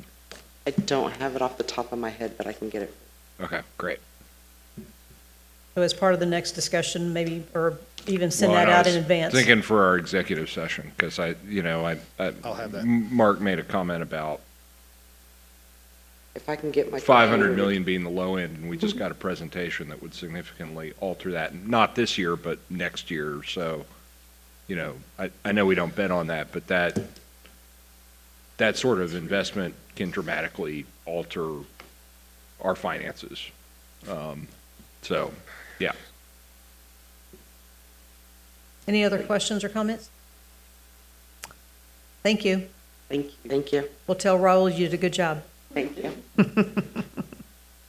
All right. Task force update from our TERS task force. Ms. Pettis? Good afternoon again. Just a quick update on the TERS task force. We continue to meet on a monthly basis and have worked on some additional revisions that the task force would be recommending to the DMC policy B4.37. So some of the areas that we have discussed and have made some revisions to or additions to is to clarify some of the processes so that they mirror the current process of the board. So we'll make sure that there's some consistency on that side. We've added some additional requirements on monitoring and reporting to include financial statements and staff reports for the entity that is who the TERS is with. And then also added some new sections on early coordination of the creation of the TERS and given the board some, I guess, some leeway there to have input on the project plan as it's being developed. So it puts us at the forefront of the process as opposed to us, receiving a project plan and we're not able to have any input on that in the back end. And then just some simple refinement of terminology used throughout the policy. We just want to make sure that we're using the correct terms and what our intent is. The TERS task force will meet again this month and we'll receive another revision this week for discussion at our next meeting. And my hope is that we can come to you in June or July with a final proposed policy for your review and hopefully for your consideration of adoption. So that's where we're at the moment. Thank you. Any questions for Jessica? Thank you. All right, we're going to ask Dr. Halcomb and Dr. Rivera to come up and talk about a new program, our new dual credit pathway program. Just a quick update, it was 39 billion, if that's the question you're asking, for 25. For Thank tax you. base. Yes, valuation, yes ma'am. Okay. Different pathways are being developed all the time between our faculty, staff, and the independent school districts, along with, our dual credit area. And the business department has worked with Veterans High School to develop an Eagle Business Academy. And Brad Norquist, chair of the business department, has worked side by side with the principal in developing a plan. And this is the proposed plan. Veterans is working through some internal processes to finalize the details. But basically, a student would be able to apply during their freshman year to participate. There'd be 20 to 24 students that could participate in this Eagle Business Academy. And they would complete about 12 classes on our Oso Creek campus. And then some of the other classes could be embedded at their high school. But the win here is that by the time they graduate from high school, they can have an Associate of Arts in Business Administration. And we do have Dean Schromick here if you have any questions about this proposal. It's pretty clear. We have a list of courses here, and they would enter in the freshman year and be able to graduate with the Associate in Business Administration. Any questions about that plan? Is that 24 per year? Yeah, per grade year. level? Yes, Okay. per And year. then, so we'd build it up to about 100? That's my understanding, and I asked about that this morning, in fact, and I was told yes, it would be each year. So these students would start in their freshman year to Yes. accrue credits? Yes. And I don't know how they're going to select the 20 to 24 students. Dr. Schrammich, do you have, or they're working through those internal processes? Yes, yes. Then London High School, Dr. McWaugh, who is here as well, she's worked with London High School to develop a clean pathway for students to receive an Associate of Applied Science in Registered Nursing. It's still a competitive program. It's not automatic. However, the students early would work on the prerequisites, and all the students need to take general psychology, anatomy and physiology, 1 and 2, English, speech, philosophy, and they accumulate points really when they do apply. You have to get the A's and the high grades, and then they also would have to take a test, the Assessment Technologies Institute Test of Essential Academic Skills, and then they would apply, and they apply for the program in January of their senior year, and they'd be notified by the time they graduate whether or not they got into our program. So this is a nice, clear pathway in which the school and we can work with them to get them on the right path and to complete what's necessary to get in a program. But it is competitive admissions. Okay? Any questions? Like I told you, Jennifer Schromick and Jennifer McGuire are here today if you have any further questions about the acceptance into the nursing program. So how many hours would they accumulate by the time they're a senior?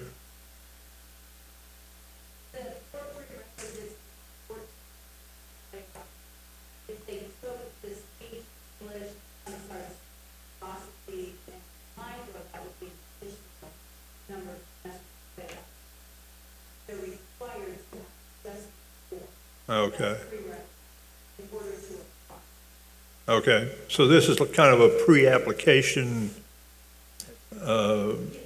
program.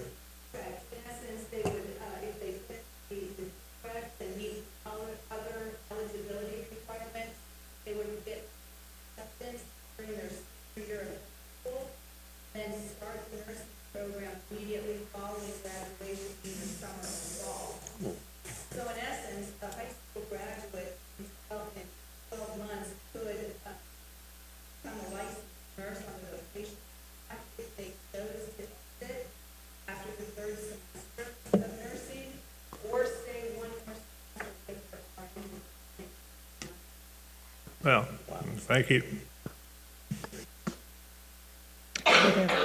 Are there any other questions? Okay. I'll ask staff if we have any more questions like that. Brady will bring you over, not Brady, will bring you over a microphone. Great, thank you. The next thing we're going to talk about, the STEAM summer camp.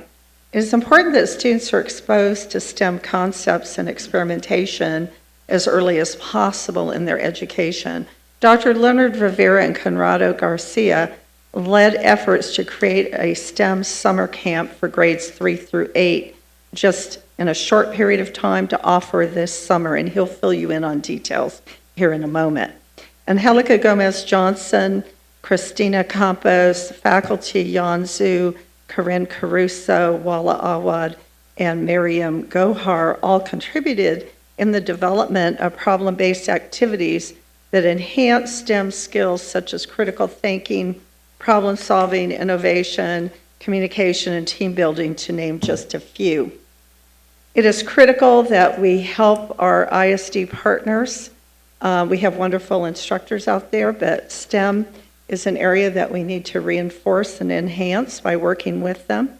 We need to reach STEM concepts with the ISDs as early as possible so that it sets the stage for success in the dual credit courses later on, and also, for college level courses. I've taught STEM courses my whole life, and I can tell you that they must learn the concepts as early as possible. In fact, I'd go earlier than 3rd grade. You know that, Dr. Espy. I always say that. So I'm real passionate about this, and I do thank Dr. Rivera and Conrado for really leading this effort. Dr. Rivera, would you like to talk about this a little bit more? Yes, Dr. Jonda, I do know that. I know your passion. You've been doing this for some time. And if there's an eminent, preeminent expert out there on this, it's you, and we're glad that you're helping us lead this charge. Thanks, Dr. Holcomb. Appreciate that. And yes, she's very passionate, as well as our faculty. I can't speak enough about our faculty that have stepped up to help us put together a very robust STEAM Academy that starts in earnest June 1st and will end right around July 2nd. So what we have planned for this summer, we have partnered with 4 districts: Flower Bluff, Corpus Christi Independent School District, London ISD, and West Oso ISD.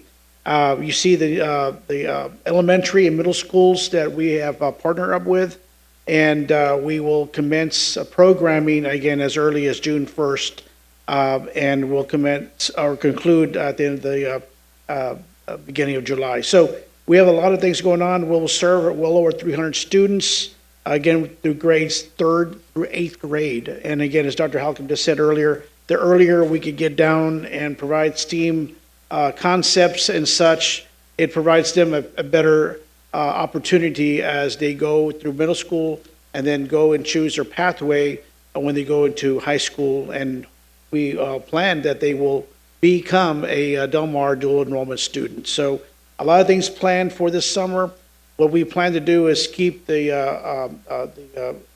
Brescamilla posted, and perhaps at his leisure bring back some other updates to the board as we go forward in the summer. Any questions? Just have a comment. These initiatives are great. I mean, I just can't tell you how excited I am about what we're doing. I've said it all along, is that we spend time and effort trying to get them interested in these subjects where they're difficult for them to master. We'll spend a whole lot less time and effort. The students will too, trying to do remedial learning when they get to our level and aren't ready to do college work. So I just think that, I mean, I just admire how fast you guys are moving in this particular direction, and I just think it's going to yield us great results, both for the ISDs and for us, and then specifically for the students. I think it's just great initiatives. Thank you, Regent Burns. Appreciate that comment. Any other questions? Go ahead. What he said. Ditto. What he said. What's the emoji? Yeah. Chair Scott. What's the funding mechanism for the summer camp? Well, the funding mechanism is actually, we have summer camp. We do have a College for Kids program that we do every year through our Division of Continuing Education. So we're utilizing funding through by that way. We've also applied through the Port of Corpus Christi for a grant as well. And Matthew Buswell, I guess he disappeared. But the foundation actually helped us spearhead that grant opportunity. And so we've been working also very closely. What's one thing we didn't mention with the Port of Corpus Christi and such, those kind of funding partners to help us also provide some supplemental funding. But really, it's a lot of our institutional dollars that we already have camp budgets for is what we're utilizing to get this STEAM camp started. Right. I know that there will probably be several of our business and industry partners who would be interested in helping us with a summer camp like this, because they all have educational programs that are part of their foundations and some of their corporate giving philosophies. So I would think that this would be right up their alley.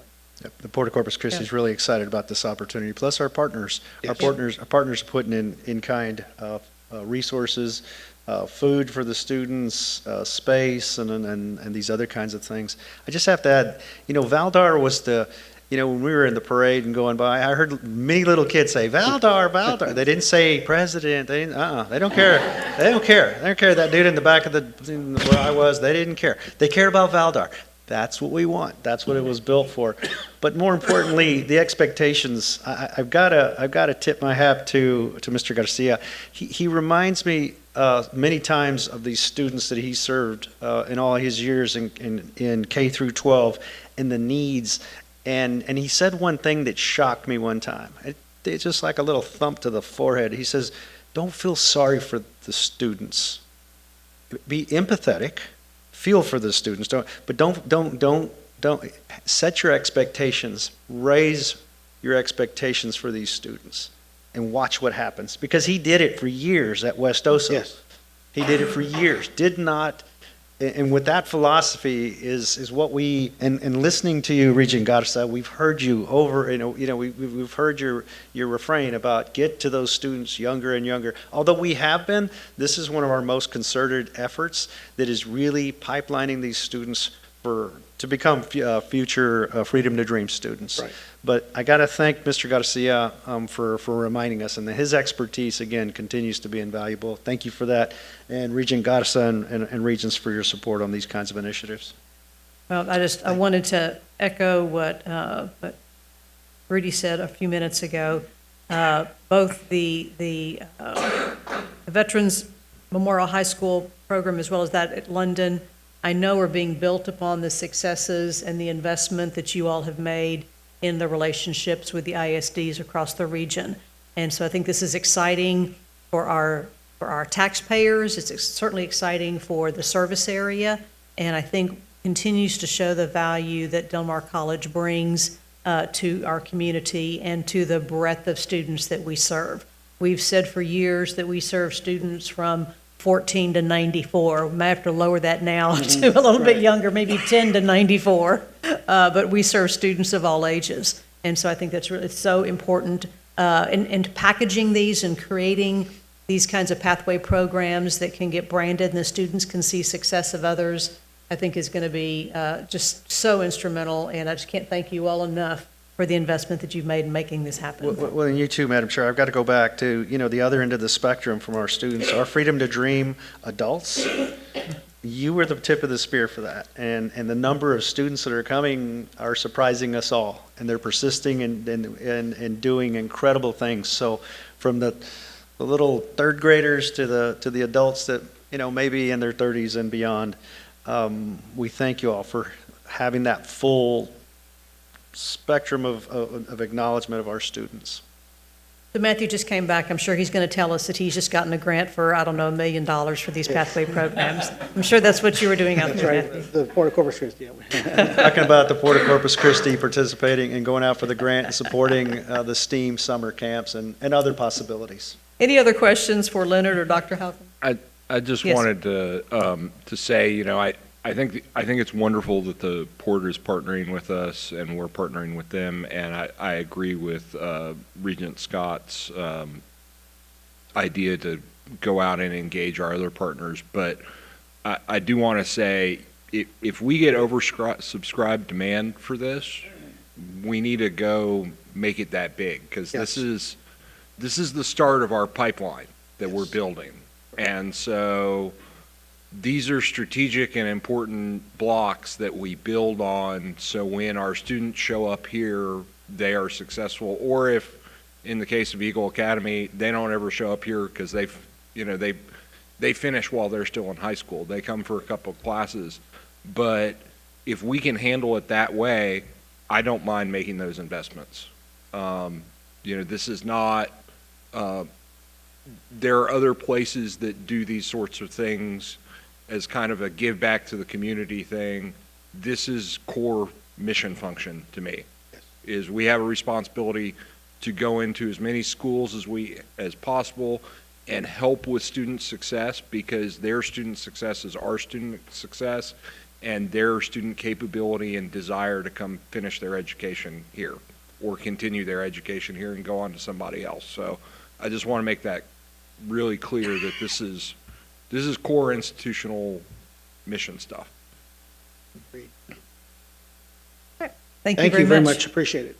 All right, moving on to our pending business item. In June, we'll hear our strategic enrollment management report, quarterly investment report, a Freedom to Dream update, and policy review, as well as we get to hear about our upcoming SACS COC fifth year interim report. And of course, budget workshop and other things.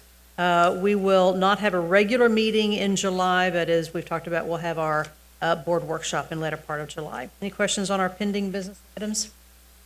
Seeing none, we'll move on to our consent agenda. We have approval of minutes, acceptance of investments and financials, and there's a discussion action item on adoption. Just I want to clarify for you all, we typically have handled these annexation items as separate action items. We've not had questions on those for months now, so I have moved those into consent agenda. If you want to pull it, be sure to do that, and we can ask questions. But I was just trying to be efficient with our time. So, is there any item that needs to be pulled for separate consideration? If not, is there a motion to approve item 24? So moved. Thank you, Regent Cruel. Is there a second? Second. Second by Mr. Loeb. Is there any public discussion, any public comment on our consent agenda items 1 through 4? Seeing none, all those in favor, please raise your hand. Any opposed, same sign. That motion passes. All right, moving on to our regular agenda. We're going to hear on our instructional review report pursuant to Del Mar College Policy B611, and Dr. Escamilla is going to kick that off. Thank you, Madam Chair. As required by Senate Bill 37, I'm going to read to you. I apologize for having to do that, but in order to stay in accordance with the law, I will have to do as such. So every year, in accordance, Regents, with the Del Mar College Policy B6.11, the college conducts an instructional program review to evaluate the overall functioning of its instructional programs and to assess the need for program improvements. This review also complies with SAC's COC requirements and is led by our Chief Academic Officer, Dr. John DeHalcom. This year, each program reviewed for the 2025 cycle received a positive status. I have reviewed the recommendations of the positive status and agree with the recommendations. In the past, the results of the instructional program review have been presented to the Board of Regents as a staff report. Okay, however, this year, in order to conform to the intent, conform to the intent and the purpose of Senate Bill 37, we are presenting this report to you for formal acceptance and approval. Thank you.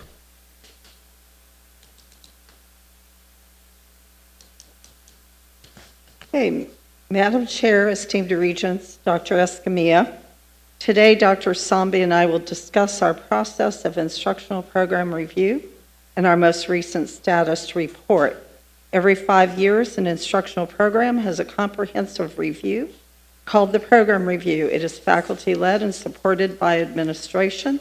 As stated in the memo, in accordance with Del Mar College Policy B6.11, the college conducts an annual instructional program review to evaluate the overall functioning of its instructional programs, to assess the need for program improvements, to identify program needs, to assist in curriculum, staff development, and to improve the quality of instruction. In other words, the intent is not only to improve the quality, but to affirm the need for and viability of the program, identify program needs so that resources may be adequately budgeted, ensure excellence, and ongoing enhancement of instructional programs. We evaluate typically about a dozen programs each year. This year it's 15. The program reviews comply with our SAC COC standards. 7.1, institutional planning and effectiveness. 8.1, student achievement. The other three, 8.2A, B, and C, student outcomes. I wanted to show you an example of a 5-year cycle that we do. This is just one department. We would have to have a whole bunch of slides to show you everything, but I wanted to show you an example. Each division has the 5-year cycle for instructional program review, as I've mentioned.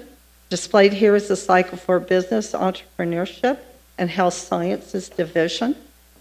A few things to note. You'll see the programs we discussed today listed in 2030 column, because that would be when they're up for the next review.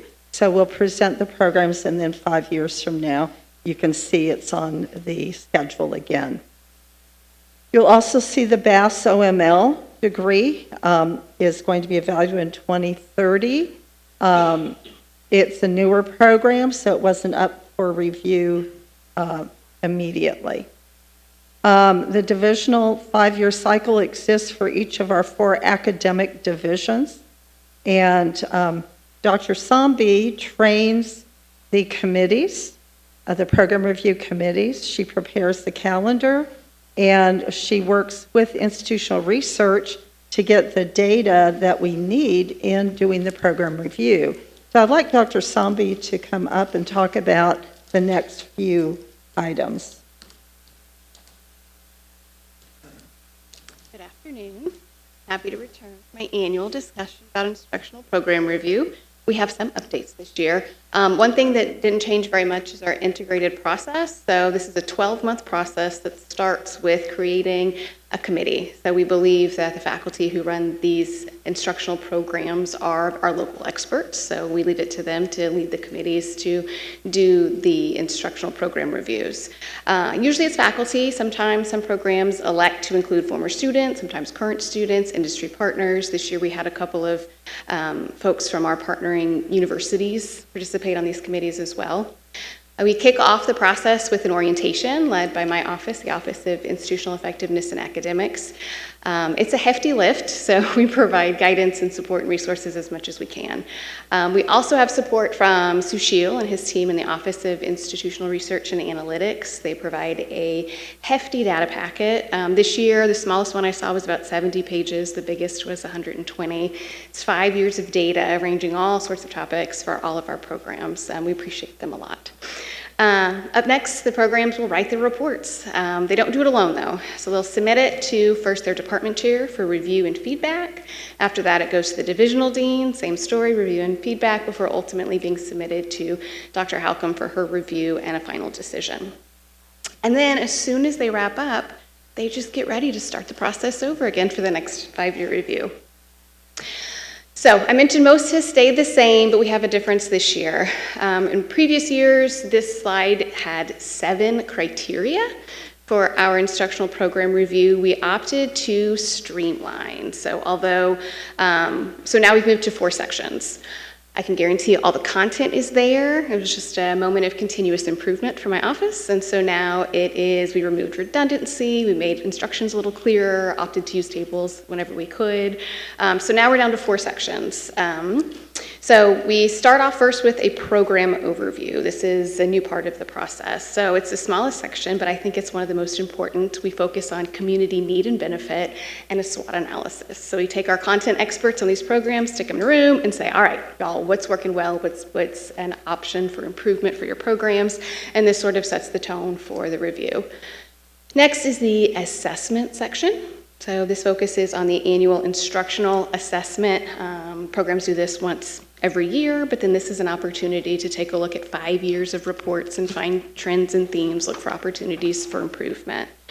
This is also the time whenever they look at student success disaggregated by things like modality of coursework. We also take a look at gen ed and core curriculum in this section.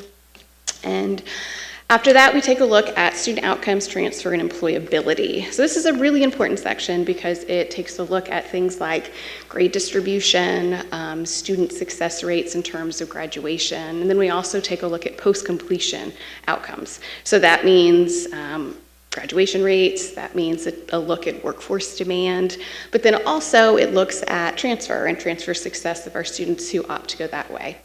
We also have a student satisfaction survey that our institutional research counterparts help us to complete so that the programs can also consider the student perspective throughout their review. Finally, we get to operations analysis. So I think of this as the business side of the program review. So that includes productivity, the number of faculty members compared to the number of students. We look at enrollment, but then we also look at fiscal responsibility, the resources used, the facilities that are used by the programs. All of that is wrapped up in an executive summary that's complete with some action planning and some goals for the next 2 to 5 years after the completion of this review. When that's over, there's 4 possible outcomes. Most common by far is a positive outcome. What that means is the program completes their review, and then 2 years later, they submit an interim review to check in on how they're doing on the plans and the goals that they've established. And then they don't get the full review for another 5 years. Less common is the conditional outcome. What that means is instead of waiting 2 years for the interim report, they're going to do an annual report to make sure whatever deficiencies that were identified are getting corrected. Much more rare is a probationary status. This happens whenever we've decided that maybe the discussion of termination is on the table, whenever more increased efficiency is identified. And so a program would be in probationary status for a short time before ultimately making a decision to terminate should we go that route. So as discussed, we had 15 programs. The outcome that was recommended for all of them was positive, and then Dr. Halcomb's going to return to give you a little bit more detail about those 15 programs. Thank you. This year I broke down, we oftentimes will say, oh, a biotech degree we've evaluated, but this year I wanted to make sure you know that it's not just the Associate Applied Science degree, it's all the certificate that's underneath it. So in that program review, we also evaluate the certificates or OSAs under each of those main areas.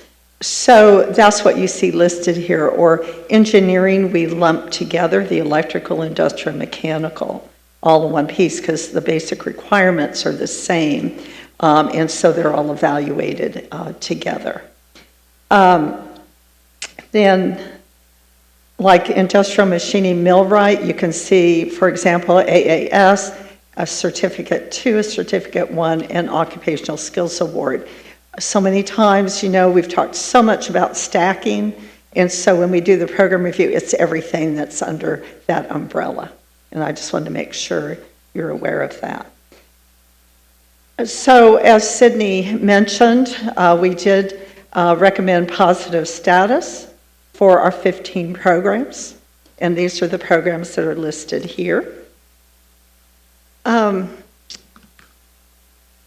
Dr. Escamilla's introductory comments, he said he approved and agreed to the recommendations, to my recommendations for these program reviews.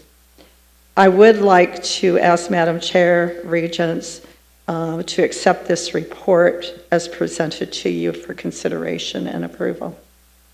Thank you. So Dr. Halcomb and Dr. Escamilla are recommending that we accept and approve the positive status for each of the programs. Is there a motion to that effect? Thank you, Dr. Adami. Is there a second? So moved.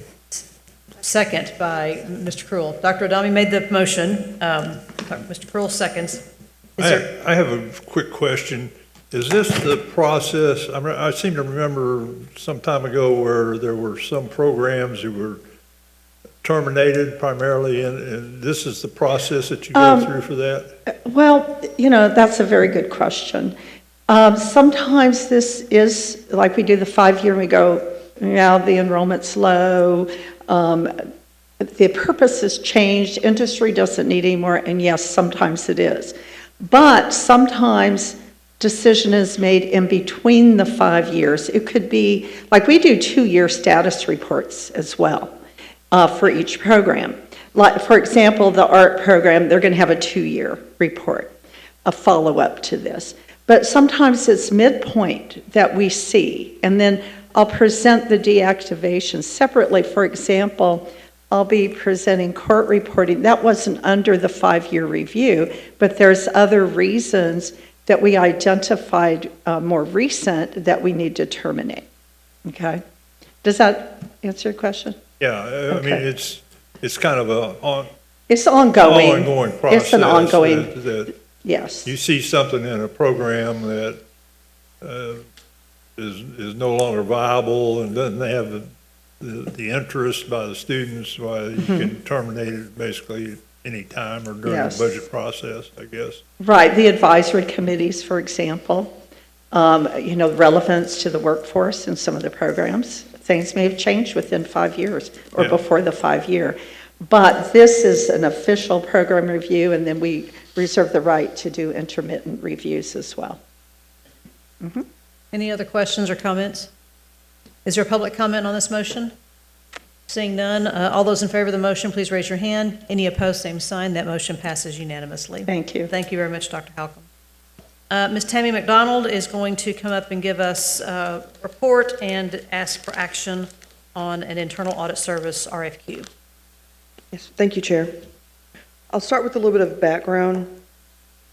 In 2015, the college engaged a firm to perform internal audit services.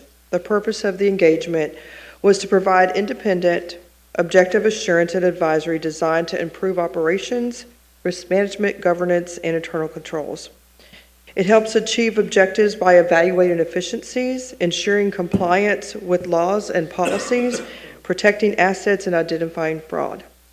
Our current engagement agreement for internal audit services that was initiated in March of 2021 will expire August 31st, 2026. And it has no additional options for any further renewals of the agreement. The college is in the process of developing an RFQ to continue internal audit services. Internal audit services has a direct reporting line to the college president and CEO and to the Board of Regents. Staff is seeking your input and direction from the board for the RFQ content in the 4 areas that are listed on the memo. Now, we did provide you with some draft language, and this is the language that we used in the RFQ that was presented this last time, which was a little over 5 years ago. There's a couple little minor tweaks, only because it might have been a couple of edits, as in, I'm going to say, lessons learned from the last time we issued the RFQ. So this is not the complete RFQ, it's just the documents of the service that you would like provided. Everything else, I think, is the part of the RFQ that we have to put in it about timelines and deadlines. And so you just have the content of the services that will be provided. And we do expect or anticipate that we could issue the RFQ by June. So if we would like to go through any questions about the service, like I said, this is it's almost identical to the one that we did issue a little over 5 years ago and that we have under our current engagement. Board members, do you have any questions or comments or input? If not, go ahead. The only thing I would say is, I mean, we had a discussion on the TERS committee about things that we need to start doing in terms of getting information back about how the money is being spent that would have been the same as if we had spent that money directly. And so I think some of the capability to do that level of work, or to look at what we're asking for and be able to make suggestions on what our policy is, where we're doing some sort of long-term 20-year contract, and what are the things we need to make sure that we're asking for. So would that be a change to the RFQ, or would that be in the scope of work for the new? I think might be scope of work. I'm a little bit lost as to what we're being, but I guess the agenda item said scope of work, and so that's something I could think of that would be helpful for us, is looking at that level. Okay, I can make sure that anything in the scope of work would include that. We try to keep it very broad so that anything that the board decides that they want to put on the audit plan or advance. I'm sorry, that's what I meant, audit plan. I apologize. So that could be included. So we do try to keep things very broad so that the board and Dr. Escamilla can provide that guidance on the audit plan and what to move forward for the next year. Okay. Is there a motion to direct staff to complete the development and release the RFQ for internal audit services? Did you make that motion, sir? I did. Thank you. And Rudy, second. Any other questions or comments? Is there a public comment on this item? Seeing none, all those in favor, please raise your hand. Any opposed, same sign. That motion passes unanimously, and Dr. Adami was not present for that vote. All right. Lastly, we will have an RFQ discussion to go out for bid again on our IDIQ for architect, engineering, and related consultants. Thank you. So sir. John's providing a list. Actually, the RFQ has already been conducted. Oh, sorry. And the team has already evaluated the firms that did respond. So this solicitation is for qualifications only. There are no commitments for any projects to any respondents. The specific project assignments will be coordinated with the project end users and the administration. Specific project funding is determined on a case-by-case basis. So we give you a little bit of, in the contracts, if we do initiate a term contract, it could be 2 years, 3 years, or 5 years. All references were checked on the firms that did respond. There were 37. So we did have a pretty large team of respondents, of firms. So all of these on the list that you've been provided have been pre-qualified. Again, it's the indefinite date or indefinite delivery and indefinite quality. So it's just a pool of qualified firms for those different types of services that would be available. So if we did identify some work, we can pull from that pre-qualified pool. And the RFQ process was led by John Strybos. So if you have any specific questions, he can help you with those questions. And then we did provide you with the criteria that was used, and members from the evaluation team came from different parts of the college. And again, you have the list of those that we're recommending for pre-qualification to go into the pool of IDIQ. The current contracts are expiring like this month. So all of these people on the list would be getting an IDIQ contract? That they get a contract, but that does not guarantee them any work. I understand. They would get like a master contract. Master services agreement, and then if you want to use their services, I guess My other question is how many of these people are local? I mean, there's a lot of people on here I don't recognize. Yes, sir. About a half of them are local, and again, in making specific project assignments, assuming there is funding and projects available, then we work directly with the president and the administration on which firms work on which projects, because not all firms are qualified for all the projects. Right. And we want to be sure that we are focusing on the best use of our taxpayer dollars. Okay, thank you. Yes, sir. And also, Regents, this is a renewal of a process that we implemented for the first time. When was that? 25 years ago. I'm sorry? 2019. 2019. 2020 was the actual selection. So, Okay, yes, sir. so this is a renewal of that process that has served us quite well overall. Yes, sir. And at the same time, if we get a grant or award, or we do want a specific project with specific architects, we do a whole new solicitation that has a very specific scope of work for a very specific project. I think this process has worked because it has minimized the back and forth or having to come to the board every time for the smaller projects. But we know that each of those projects are budgeted, and we still have the controls in place for that planning process. And as you said, if there's anything major, a major bond election, a major building, that would be under a separate process. Is there a dollar threshold that these projects are capped to? At this time, there is not. But again, that's Okay. part we can discuss with the president and when we get to a project that we feel is special. Okay. And we can issue a solicitation for that, a specific project. I think the one limitation is if it goes over a certain amount, I think it's $1 million of procurements here, then if you have to issue a job order contract, if it goes over a certain dollar amount, even if we pulled somebody from the IDIQ, we would have to bring it to the board. For the construction is a totally part. separate award. And so Yes. this is only for design, Yeah. selection of firms for design services. Yeah. All right, so staff is recommending that we approve this list of recommended qualified respondents for the IDIQ architect, engineering, and related consultants. Your motion to approve? Mr. Kelly makes that motion. Is there a second? Second by Ms. Averett. Any other questions or discussion? Is there any public comment on this item? Seeing none, all those in favor, please raise your hand. Any opposed, same sign. That motion passes unanimously, and Dr. Adami was not present for that vote. All right, we're going to go into now close, I'm sorry. I just got one fact check, if I may, just so we can complete the board. So the question was, what is the valuation of the district? We said 39 billion. You asked also Regent Loeb, you asked what were the top taxpayer entities, and team fact checked it, as was a wise move to make sure. Valero at 2.6 million, Flint Hills a little over 2 million, and then third, Citgo, almost comparable to Flint Hills at just a little over 2 million. Billion or billion?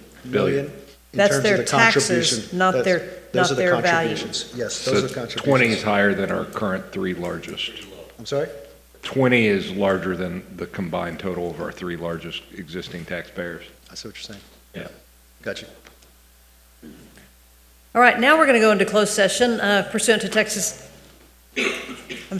Government Code 551.071, consultation with legal counsel, 551.087, deliberation regarding economic development project, and Government Code 551.074A1, personnel matters. The time is 3:17, and we're going to be meeting board in 234, 236, whatever that room is back there. Probably about 5 minutes.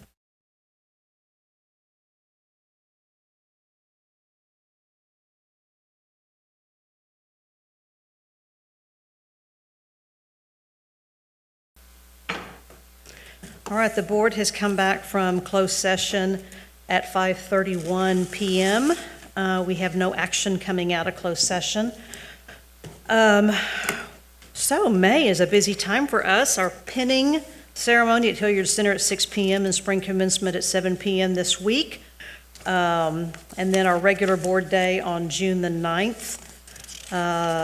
In July, we will not have a regular board meeting and won't meet again until our July 28th budget workshop, and that's in the middle of the day. Delia should have already sent you all that information. If there's nothing else for the good of the cause, we are adjourned at 5:32 p.m.